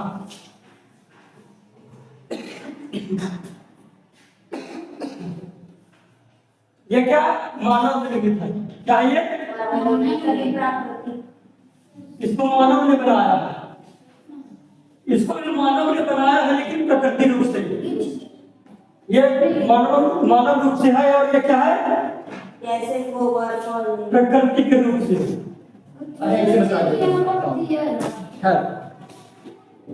ये जो उर्वरक है वो क्या है? मानव निर्मित है। ये प्रकृति में बनाया गया। कैसे बनाया गया? गोबर, जानवरों के अपशिष्टों से ये सब खाद बनाया गया। खाद किसी से बनेगा। अगला में क्या है कि ये जो उर्वरक है वो कहाँ बनता है? फैक्ट्रियों में। कहाँ बनता है? इसको हम कहाँ बना सकते हैं? घरों में बना सकते हैं, खेतों में बना सकते हैं। एक खाद घर में नहीं बनाते हैं लोग, बना सकते हैं ना, है ना? और अगला कहा है इससे ह्यूमस प्राप्त नहीं होता। ह्यूमस प्राप्त होने मतलब अभी बता देना, जो एकदम नमी रहेगी, जो केचुए नेचुरल तौर से मिलाते हैं, पोषक तत्व तो अच्छी मात्रा में नहीं रहेगा। पोषक तत्व तो रहेगा लेकिन ह्यूमस नहीं रहेगा। ह्यूमस मतलब प्रॉपर नमी नहीं रहेगी। प्रॉपर पोषक तत्व जो होते हैं केचुए द्वारा प्राकृतिक रूप से वो नहीं रहेगा। इसमें ह्यूमस प्राप्त होता है। इसमें प्रचुर मात्रा में पोषक तत्व पाए जाते हैं। प्रचुर मात्रा में मतलब हाँ पाए जाते हैं, जैसे पोटेशियम हो गया, पोटेशियम, फास्फोरस, यूरिया, ये सब क्या है? प्रचुर मात्रा में पाए जाएंगे। नाइट्रोजन वगैरह। अरे जो बोरी में आता है यूरिया, डीएपी, वो इसी उर्वरक की बात हो रही है। ये कौन खाद है? जो लेड़ी हो गया, गोबर हो गया, पत्ती का जो खाद है वो वाला हो गया। इसमें पोषक तत्व रहते हैं लेकिन इसकी तुलना में इसमें कम रहते हैं। क्यों इसकी तुलना में कम रहते हैं? क्योंकि इसमें यूरिया के लिए अलग बोरी की धूप आती है, बंडल आती है, आती नहीं आती? पोटेशियम के लिए अलग आती है, अलग से आती ना। बीज नहीं, उर्वरक दवाई जिसको छिड़कते हैं, इसमें तो गोबर में सब चीज मिक्स रहता है। इसकी तुलना में लेकिन कम रहता है। लेकिन बेहतर कौन है? खाद है बेहतर। कौन है बेहतर? इससे भी खेती में वृद्धि होती है, इससे भी खेती में वृद्धि होती है, लेकिन ये नुकसान पहुंचा सकता है, ये नुकसान नहीं पहुंचाता। खत्म।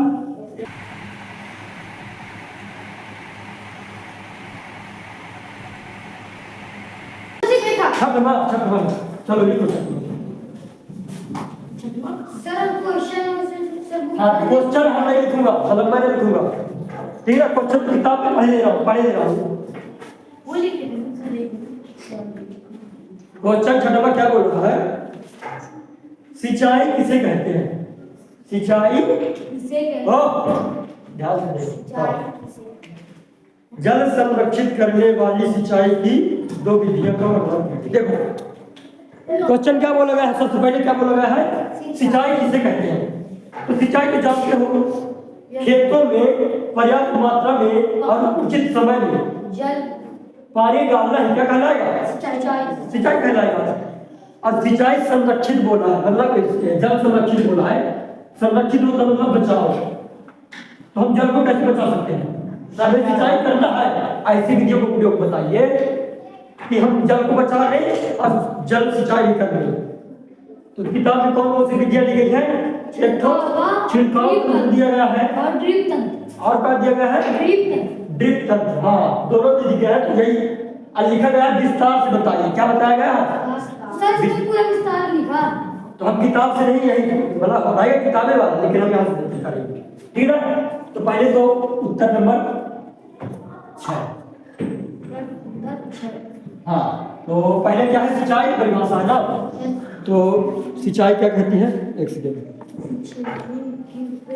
अभी बताया, लेकिन कि पर्याप्त मात्रा में खेतों में पानी डालना। तो देखो उचित समय एवं विभिन्न अंतराल पर खेत में जल देना। देखो उचित समय लिखते चलो। उचित हाँ उचित समय एवं निश्चित, हाँ छिड़काव तंत्र, फिर एक्चुअल ड्रिप तंत्र। ड्रिप फिर समझाओ इसको, ठीक ना।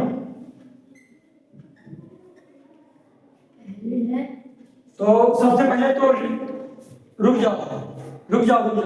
जाओ अभी लिखवाना नहीं पड़ेगा। बस रुक जाओ, पहले समझा दो। देखो सिंचाई क्या है तो जान गए हो कि एक निश्चित समय में देना है और एक निश्चित अंतराल में देना है। मतलब कि ऐसा थोड़ी है कि जैसे धान है तो धान को पानी चाहिए कि नहीं चाहिए, लेकिन इसका मतलब नहीं कि एकदम भरे रहो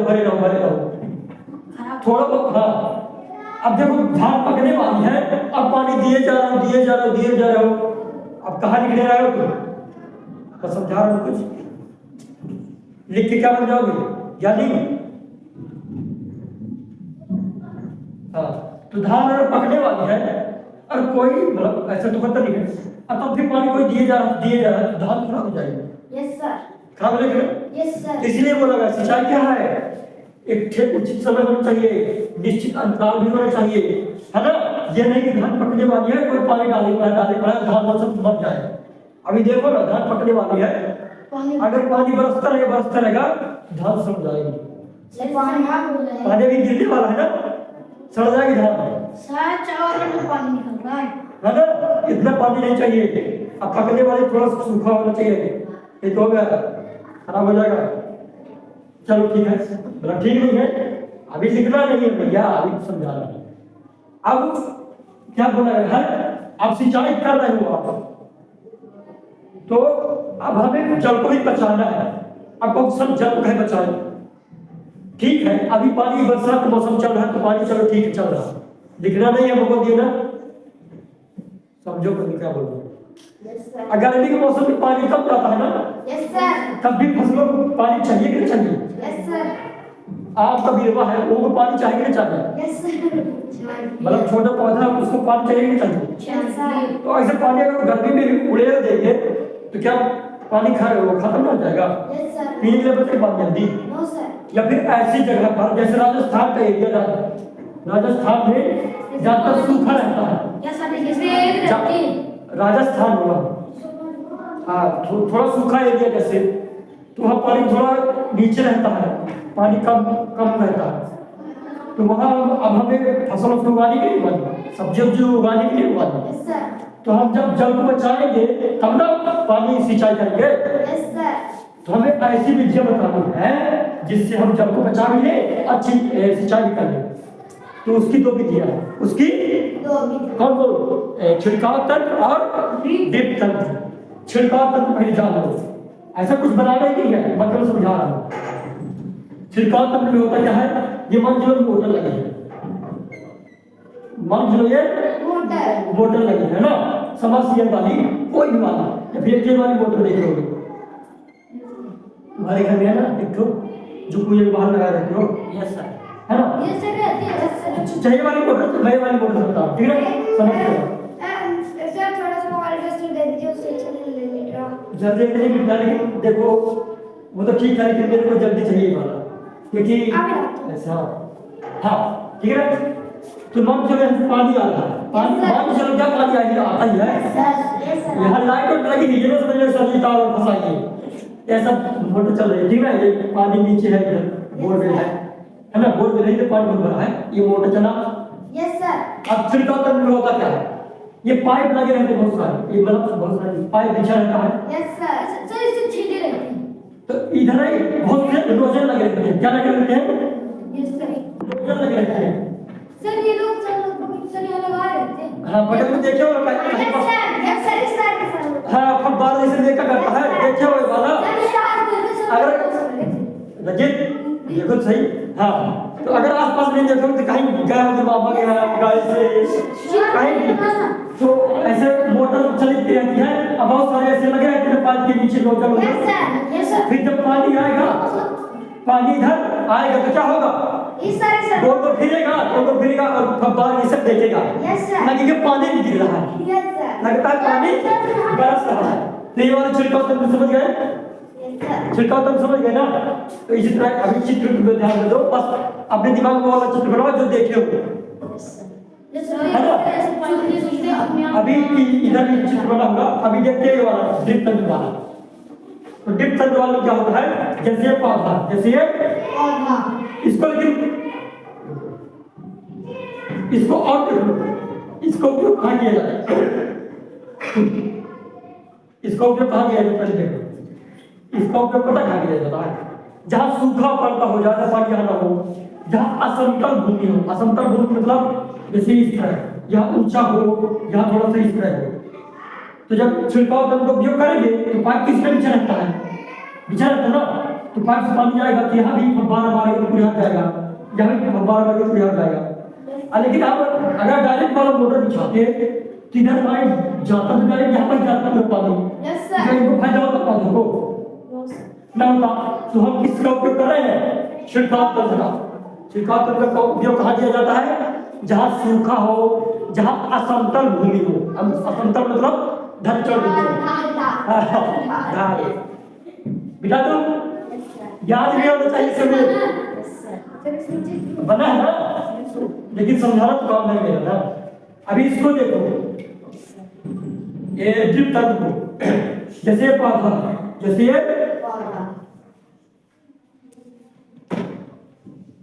ठीक है ना। तो अभी मोटर किस मोटर ये लगा, इसको मोटर समझ लो, बना रखेगा, इधर से पानी चल रहा है, ये पानी, तो इधर से बहुत सारे पाइप जुड़े होते हैं, ये जुड़ा है, ये पाइप जुड़ा है, ठीक है ना। मतलब इधर से इधर इधर से ये वाला पाइप यहाँ का जुड़ा है, ये जुड़ा है, इसकी बात से जाता है, ठीक है ना। ये पानी जा रहा है यहाँ से। Yes sir. देखो यहाँ से ये बहुत सारे लगे हैं, ठीक है ना, बहुत सारे लगे, बहुत दूसरे टमाटर लगा है, यस सर। इस पानी में टमाटर लगा है, आलू लगा है, कुछ भी लगा है। Yes sir. पानी आया तो ड्रिप तंत्र में हम क्या करेंगे, ये इधर जल रहता है ना, जल रहता है ना, तो इधर पास से होल कर देंगे, होल कर देंगे, फिर पाइप होल रहता है, तो होल रहेगा, एक एक बूंद गिरेगा, एक एक बूंद जल में गिरेगा, तो पानी का बैठ जाएगा। No sir. इधर भी जो होल कर देंगे, इधर लो जल पास जा रहा है, जल को पानी चाहिए, चाहिए फिर चाहिए, हाँ लो पानी जा रहा है, इधर पानी जा रहा है, एक एक बूंद बूंद करके पानी जाएगा, बूंद बूंद करके पानी जा रहा है। इसका पोषण भी पूरा हो जाएगा, पानी भी मिल जाएगा अब पानी हमारा व्यर्थ भी नहीं जाएगा। समझ में आया क्या बोल रहा हूँ? Yes sir. अगर धड़ाधड़ से मोटर चला देते, अगर मोटर चला देते तो पानी देखो कुछ पानी सिंचाई में चला जाता, कुछ पानी सूख जाता, कुछ पानी ऊपर उड़ जाता। लेकिन इसमें फायदा क्या है? पानी कम है, मतलब ऐसे एरिया में हम लोग है जहाँ पानी कम है, हम ड्रिप का उपयोग करके पानी को बचा सकते हैं यस सर। और फसल भी उगा सकते हैं अपना। इसका ज्यादातर उपयोग खेती बाड़ी में, मतलब कि जैसे मक्का हो गया, मक्का में ज्यादा पानी नहीं करती, टमाटर वमाटर हो गए, फलदार सब्जियां या फिर बीही हुई हो गई, तो पौधे बड़ा करेंगे ना, करेंगे पौधे बड़ा करेंगे। तो इकट्ठा पानी एकदम खुले में दे करके बीज बूंद बूंद देंगे तो बहुत अच्छा रहेगा, दबी भी रहेगी, पानी को सूख भी जाएगी। समझ में आ गया? इसको लिख लो, फिर इन दोनों में छुपाना है। लिखो लिखो लिख चुके हो ना? इसको ये चित्र नहीं बनाना, चित्र बनाओ यहाँ पे जल्दी करो, फिर लिखा दिखाता हूँ। देखो इस बार दूसरी का वो नहीं है, नहीं फिर से लिखना है, क्वेश्चन नहीं है दूसरा, अब हेडिंग में लिखना है। और अभी तो बताया कि 2 टिक दिया है, अब इसके बारे में जानकारी नहीं, तो फिर से लिखना पड़ेगा। उसके नीचे लिख दो। ऐसे सर, ऐसे करो, उसके बाद नहीं बगल से नहीं लिखना, उज्ज्वल में करेगा सर नीचे नीचे से लिखो, क्योंकि मैं इसलिए मैं उसी तरह लिख रहा हूँ। क्या हुआ? सर पकड़ के हो गया। इसको क्या होगा? सब बाहर क्या होगा? क्या होगा? कुछ नहीं, बस कुछ नहीं। हाँ लिख लो, फिर मिटा दो।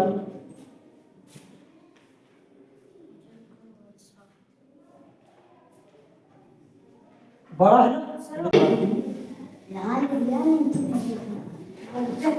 बाती हाँ, वर्षा की भांति भांति क्या करता है? गिरता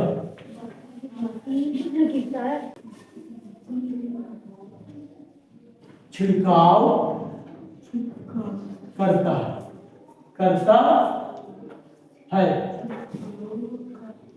इतना ही बात लिखना पड़ेगा। क्या करो? वर्णन पूछा है। क्या पूछा है? वर्णन। नीचे लिख लिया है ना? जल्दी लिखो, फिर मैं इधर से दूसरे तब तक मैं लिखता हूँ। दूसरा वाला लिखो भी। अभी नहीं, दूसरा मतलब कि भाई दूसरा, हाँ ड्रिप तंत्र लिखो, ड्रिप तंत्र, ड्रिप तंत्र। मैं काफी देखूंगा जो कोई किस तरह लिखा, मैं देखता हूँ फिर।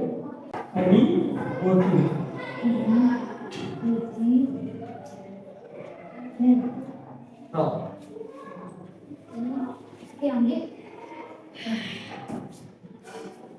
अभी कितना होगा जल्दी? हाँ पूरा लगाओ, खत्म होने वाला है इसलिए। जैसे कहीं कहीं नहीं लगा करता ना, साफ नहीं लगा था, ये वाला लगाया रहता है, ये वाला लगाया रहता है ना, लगाया रहता है ना, मतलब कि कभी अभी तक खत्म नहीं हुआ। लेकिन अभी इधर कॉमन नहीं लगेगा, इधर कॉमन नहीं लगेगा, क्योंकि कॉमन लगा तो गड़बड़ हो जाएगा। हर जगह कॉमन नहीं लगा था। हाँ तो इसको भी जानना है कि मैंने बताया, बताओ कि समझाओ, इसलिए पहले ही समझा देता हूँ, अब वो सही है, पहले समझा कर फिर इमारत सही रहता हूँ। बाकी नहीं लिखने लगता नहीं। लगा देता है। हाँ लिख गया जी। Yes sir. ये अलग है ड्रिप तंत्र, और अब पहले काम था छिड़काव करना। आई नोट समझा दिया मैं पहले से बना के। अगला क्वेश्चन पहले देखता हूँ। अभी कहा, अभी तो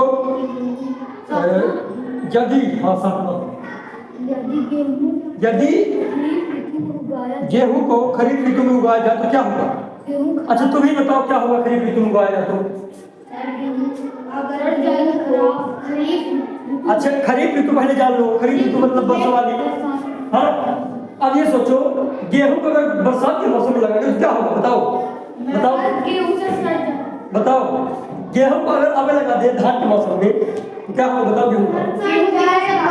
तुम तो लिखो पहले। हाँ बताओ बताओ, अगर कुछ नहीं बोलोगे तो कुछ नहीं बनेगा, सच में कुछ नहीं बनेगा। दुबकी दुबकी बैठी रहती हो। चिल्ला चिल्ला कर बात करती है, मुझे बैठी रहती है। बताओ, अरे ये तुम कोई बता सकता है ना कि भाई वो देखो कुछ तो बोल रहा है, वो सड़ जाएगी। हाँ और बोलो। हाँ अब तुम लोग बोलो, चलो बताओ। सड़ जाती है। कौन सड़ जाती है? काहे सड़ जाती है? सर क्योंकि पानी से जम लगा, मतलब पानी बहुत ज्यादा है ना, यानी कि गेहूं के लिए पानी की ज्यादा आवश्यकता नहीं होती, ज्यादा धूप चाहिए और थोड़ा कम पानी चाहिए। क्या लिखेंगे हम? अब ये लिखेंगे। हट जाओ, अरे मिटा दो भाई साहब, तुम लिखा करो ना। तुम लोग तो वहां बैठते हो, कम से कम लिख लो। हम लोग यहाँ से लिखते हैं सर, कॉल बहुत देखते भी नहीं। जो सर अभी लिख रहा, खिड़की खोल देते तब पढ़ाई खिड़की को तो दे दो, खिड़की हम रखो। खोल देते हैं, हम लोग लिखते हैं। हाँ बस मिला दिया करो क्या? चलो मिटाता सब हूँ। तो कठिन लगती है, उन्हें बस देख लेते हैं कैसे। जैसे ये होता है, बैग नहीं जाता। लेकिन वो बड़ा ही ड्रेस के साथ मैं हुआ कर दिया। प्रश्न नंबर 7 पढ़ेंगे। अधिक धूप की आवश्यकता होती है, लिख जाए बताओ जल्दी से। भानु तुम्हारा नहीं लिखे तो लिखते रहे बाद में किसी और सुनाओ के। अरे एक सेकंड। हाँ अब क्वेश्चन तब तक मैं लिख लेंगे ना। क्वेश्चन अगला क्या बोल रहा है? क्या है? पानी आ रही बगल में, मतलब बगल में चलिए करो, आगे आ जाओ, इसके पास आ जाओ। प्रधान सर नहीं पड़ेगा, नीचे वाले चले गए। ये खाना तो करना है, खेत में लगता है सब काम मिट्टी पर क्या प्रभाव पड़ता है। हो गया? हो गया ना? हाँ तो अब अगला प्रश्न क्या है? खेत में लगता है फसल उगाने से मिट्टी पर क्या प्रभाव पड़ेगा? सर इसको डाल दीजिए नीचे, ऊपर डाल दीजिए। सर मिटा दीजिए। लिखेगा कल सकते लेकिन लिखेगा नहीं, ये बात नहीं है, कम कम लिखेगा।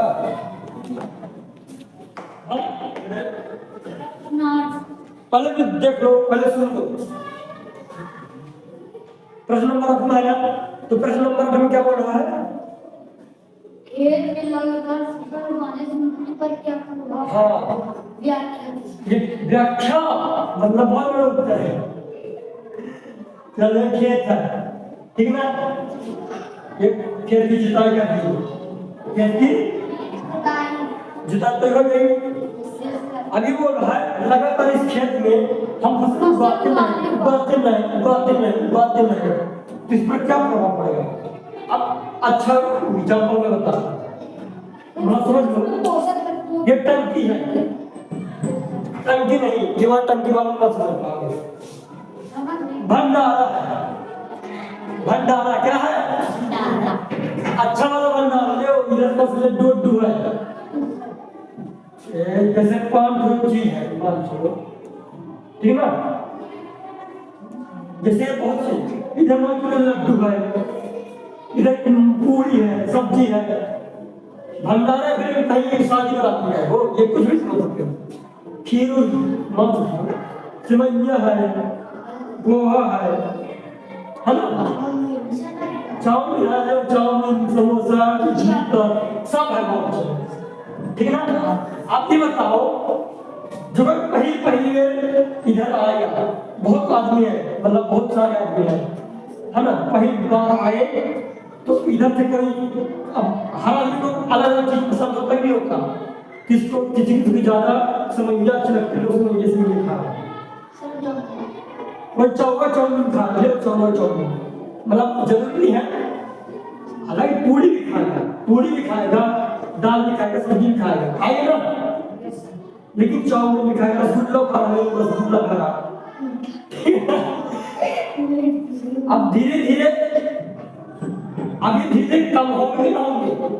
अब मान के इधर पास वो डोसा है, इडली डोसा, अब इसको लोग एक खा रहे हैं, इधर इडली बहुत सारी इडली। इधर तो जो क्या है रसगुल्ला बढ़ाया जा रहा है, लड्डू बेचारा बढ़ाया जा रहा है, मिठाई लड्डू कुछ भी समझ बढ़ाया जा रहा है।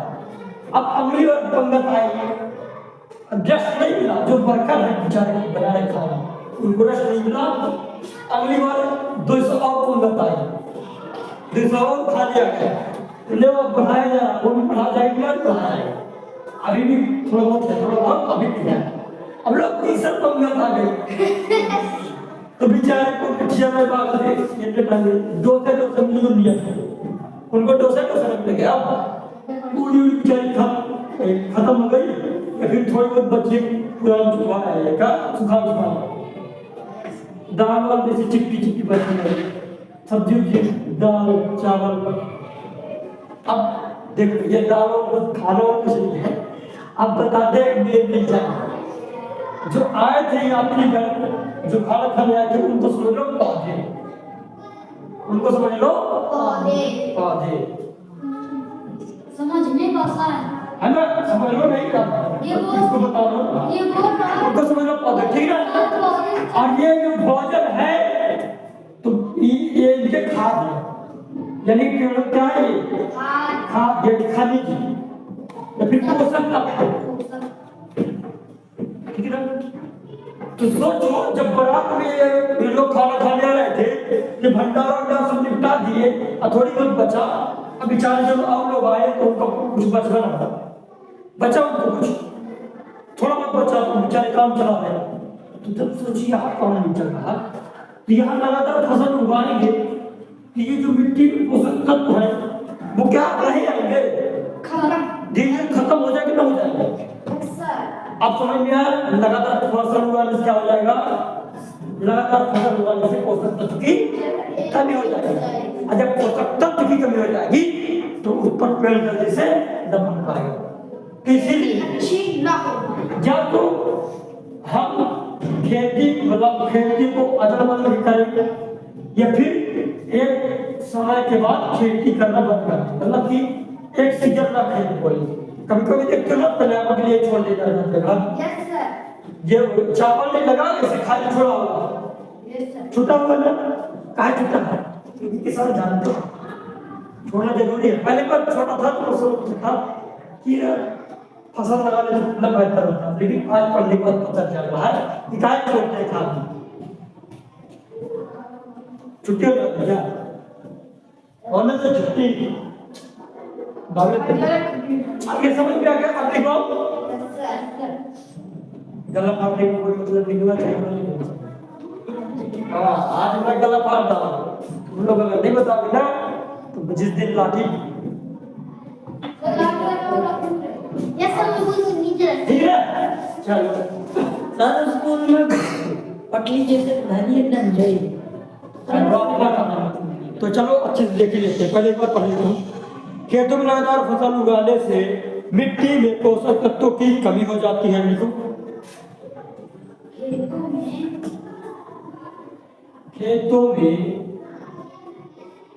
खेतों में लगातार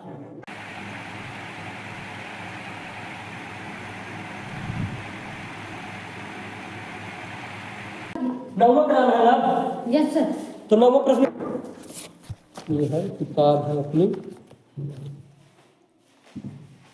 तो नौवां प्रश्न क्या बोल रहा है? खरपतवार क्या है? खरपतवार क्या है? हम उनका नियंत्रण कैसे कर सकते हैं? तो पहले समझोगे, पहले क्या करोगे? समझेंगे। हाँ तो देखो खरपतवार जो भी आप खेत में देखते हो तो जो फसल के अलावा जो चारा उगाते हैं वह क्या है? खरपतवार है। ठीक, इनको हटाना बहुत जरूरी होता है, नहीं तो पता क्या आगे चल के अगर गैया या खा लेगी तो चारा, कुछ चारा ऐसा होते हैं जो गैया खाएगी तो कहाँ जाएंगे? बीमार हो जाएगी। हाँ जो तो सर काट के पहले कुछ दिन रखे रहते हैं, जब सूख जाता है फिर देते हैं। नहीं वो वाला चारा नहीं खिलाते, नहीं चारा खिलाते हैं लेकिन अगर उसका बीज बन गया, बीज नुकसान कर देता है, फूल और बीज नुकसान कर देता है। अरे गाँव बोलते गुलैंदा, गोलिंदा गोलिंदा, अरे जब खाना खाते हैं उसको गोलिंदा बोलते हैं। से नट्टी हो जिसको नट्टी उट्टी नहीं, नट्टी उट्टी नहीं। मगर इतने जान लो, अरे धान में देखोगे तो धान में देखोगे तो फूलेगा और अरे जिससे हल्का पीला पीला। फिर अगर ठीक है कभी बताएंगे, कभी बताएंगे, ठीक है ना। तो ये जान गए खरपतवार ये बहुत नुकसान भी कर देती है, पशुओं को नुकसान भी कर सकते हैं, नहीं कर सकते। Yes sir. तो इनको हटाना बहुत जरूरी है कि नहीं हटाना? जरूरी है कि नहीं? क्योंकि ये बड़े होंगे तो बीज मिलकर कहाँ पहुँच जाएंगे? चावल वावल में मिल जाएंगे, चावल वावल बीज इनके दाने। और जनसंख्या बढ़ाएंगे। क्या जनसंख्या? किसकी जनसंख्या? सर उसकी पेड़ और बढ़ बीजों की, हाँ बढ़ाएंगे। फालतू कचरा और फैलेगा। कचरा हो जाएगा, क्या मतलब? वो कचरा हम थोड़ी लेते हैं यूज करना। हाँ, अब इसको नियंत्रण मतलब इसको निपटान कैसे करें? तो तुम्हें लोग बताओ कैसे चारों को कैसे निपटा सकते हो? सर दवाई हाँ, निदाई करके और वो खाद दे रहा है, उखाड़ के, हाँ उखाड़ के, हाँ हाथ से उखाड़ के निदाई या फिर खुरपी उरपी से वो निदाई होगा दवाई देकर। और हाँ लेकिन सर दवाई देने से थोड़ा प्रभाव उसमें पड़ेगा ना? किसमें?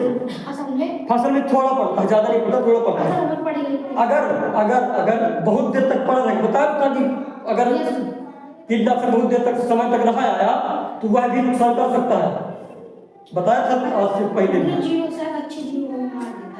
हाँ, कीटनाशक की बात हो रही है, लेकिन ये वो तो पीड़कनाशी की बात कर रहे हो, जो अभी बोल रहे हो ना पीड़कनाशी, ये चारा मारने वाली जो दवाई होती है ना उसकी बात हो रही है। तो कैसे चारा से नियंत्रण कैसे पाया जा सकता है?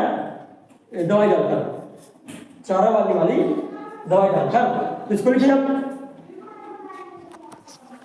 तो लिखना स्टार्ट करो। खेत में फसल के साथ कुछ अवांछित पौधे उग आते हैं।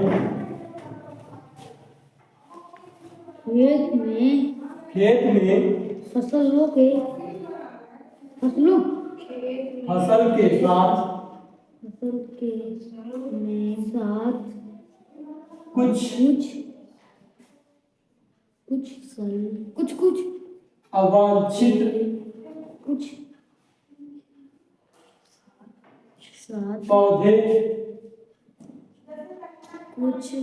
साथ कुछ अवांछित पौधे उग आते हैं, है ना। यहाँ तक मिटा दूँ? Yes sir. मिटा दूँ यहाँ तक? यस सर, बता दीजिए। मिटा दे रहा हूँ, ठीक है ना यहाँ तक, क्योंकि इसके आगे तीसरा लिखना है मेरे को, ठीक? डाल दे तीसरा। हाँ तीसरा डाल दो।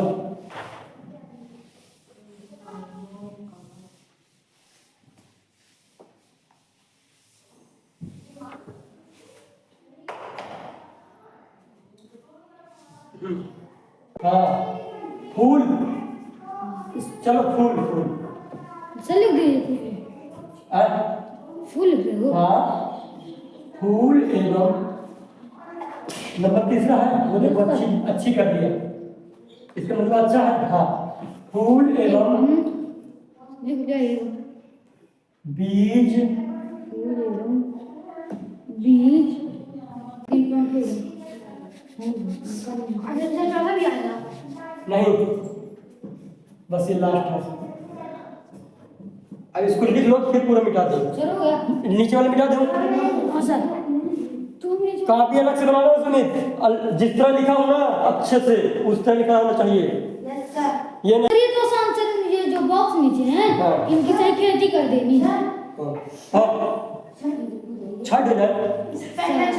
मिट्टी तैयार करें। हाँ तो क्वेश्चन अगला क्या बोल रहा है?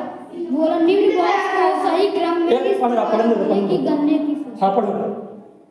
निम्न बॉक्स को सही क्रम में इस प्रकार लगाइए कि गन्ने की फसल उगाने का रेखा चित्र तैयार हो जाए। हाँ हमें गन्ने की फसल को तैयार करना है, तो जो ये बॉक्स दिए है ना फसल और सिंचाई कटाई, तो इसको सही क्रम में बांट देना है। आसान है ना, लेकिन हम कर देंगे। तो बॉक्स बना करोगे कि ऐसे सिंपल कर लोगे? सिंपल कर लोगे, ऐसे सिंपल कर लो, ठीक है ना। नीचे नहीं लिखना है, ऐसे लाल करके लिख देंगे। हाँ हाँ मैं लिखवा रहा हूँ, ऐसे लिख देंगे। हाँ लिखवा रहा हूँ। पहले क्वेश्चन लिख लेंगे फिर ऐसे लाल। क्वेश्चन लिख लोगे पहले, ठीक ना। क्वेश्चन लिख लोगे फिर क्वेश्चन किताब में है। सर बॉक्स भी लिख देंगे क्वेश्चन। मिटा दे नीचे का। Yes sir. रात में 10 मिनट हो रहा है क्या हो गया? मैं मिटा दी बोल दे दो मैं थोड़ी हो 10-9 है ना। तो गन्ने की खेती के लिए तैयार करना है ना, तो लिख लो पहले मिट्टी तैयार करना। पहले नंबर में क्या लिख लोगे? सर हम लोग इसी टिक लगा दे रहे हैं पेंसिल से एक दूरी सही इसी एक पहले में एक ऐसे लगा दे रहे हैं टिक वो लोग लगाएंगे, वो लोग बहुत टाइम लगाएंगे, तुम लोग लिख भी सकते हो। सर टिक लगा लेंगे हम लोग हाँ ठीक है। पहले मिट्टी तैयार करना फिर खेत की जुताई करना। भैया टिक किताब लाए हो, इसे लिख रहे हो कि इसे लिख रहे हो? ऊपर में लिख लो, इसको मिटा देना मेरे को, मत लिखो किताब से टिक मार के इसी पे लिख दो। मैं ऐसे लिखा दिया हूँ। अब इधर 3 है, ये वाला ऊपर से नीचे ऐसे ये वाला 4 है, ये वाला 4 है, ये वाला 2 है, ये वाला 6 है, ये वाला 6 है और ये वाला 5 है। देखो हो गया ना। बॉक्स देखो नहीं आप, अरे किताब में बना भैया, किताब में बॉक्स बना तुम्हारे क्या पसंद हो रहा है? किताब इसलिए लेकर आना चाहिए था, ये किताब में बॉक्स नहीं बना तो बॉक्स में भर लेते। जब किताब लेकर नहीं आती तो क्या करूँगा?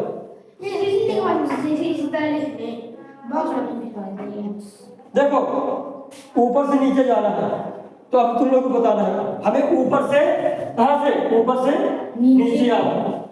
तो पहला नंबर कहाँ है? यह है पहला नंबर। तो क्या लिखा है? सिंचाई का एक पारंपरिक तरीका। सिंचाई का एक पारंपरिक तरीका, कौन सा पारंपरिक तरीका? रहट है। 3 अक्षर का है ना, इसलिए रहट। रहट।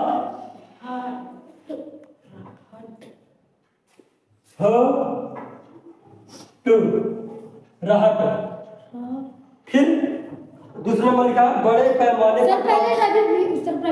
नहीं नहीं नहीं, हमें इसी तरह पढ़ना। लगातार बड़े पैमाने पर पालतू पशुओं की उचित देखभाल करना। क्या कहलाता है? पशुपालन। पशुपालन लिख रहा है। दूसरा नंबर कहाँ लिखा है?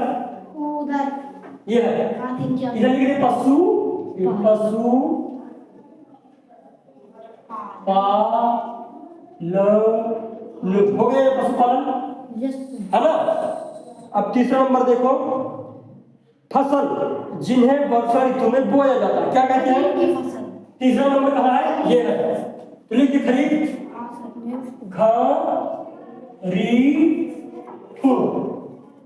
हो गया आपको? ये फ होता है, फ होता है। चलो ठीक, फसल होता है। नहीं लगी है? अच्छा बताओ। नहीं लगी है? तुम्हारे में लगी क्या? गलत है तुम्हारा, है ना। अब वो है 6वां नंबर। 6वां नंबर कहाँ है? ये है, ऊपर से नीचे जाना ना। फसल पक जाने के बाद काटना को क्या कहते हैं? निराई बोलो। अच्छा कटाई बोलते हैं। चलो ठीक है, कटाई बोलते हैं। क्या बोलते हैं? फसल को काटना क्या बोलते हैं? कटाई।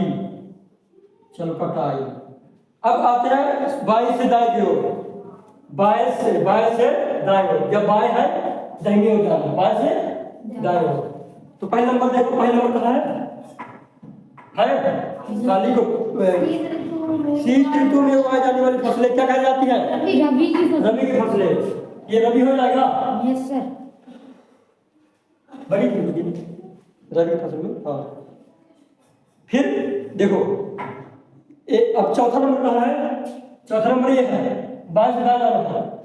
एक ही किस्म के पौधे बड़े पैमाने पर उगाए जाते हैं तो उसका बोलते हैं सबना दो फसल हो जाएगा। अभी एक छोड़ बचा है। अभी रासायनिक पदार्थ जो पौधों को पोषक प्रदान करते हैं क्या कहलाते हैं? उर्वरक। ये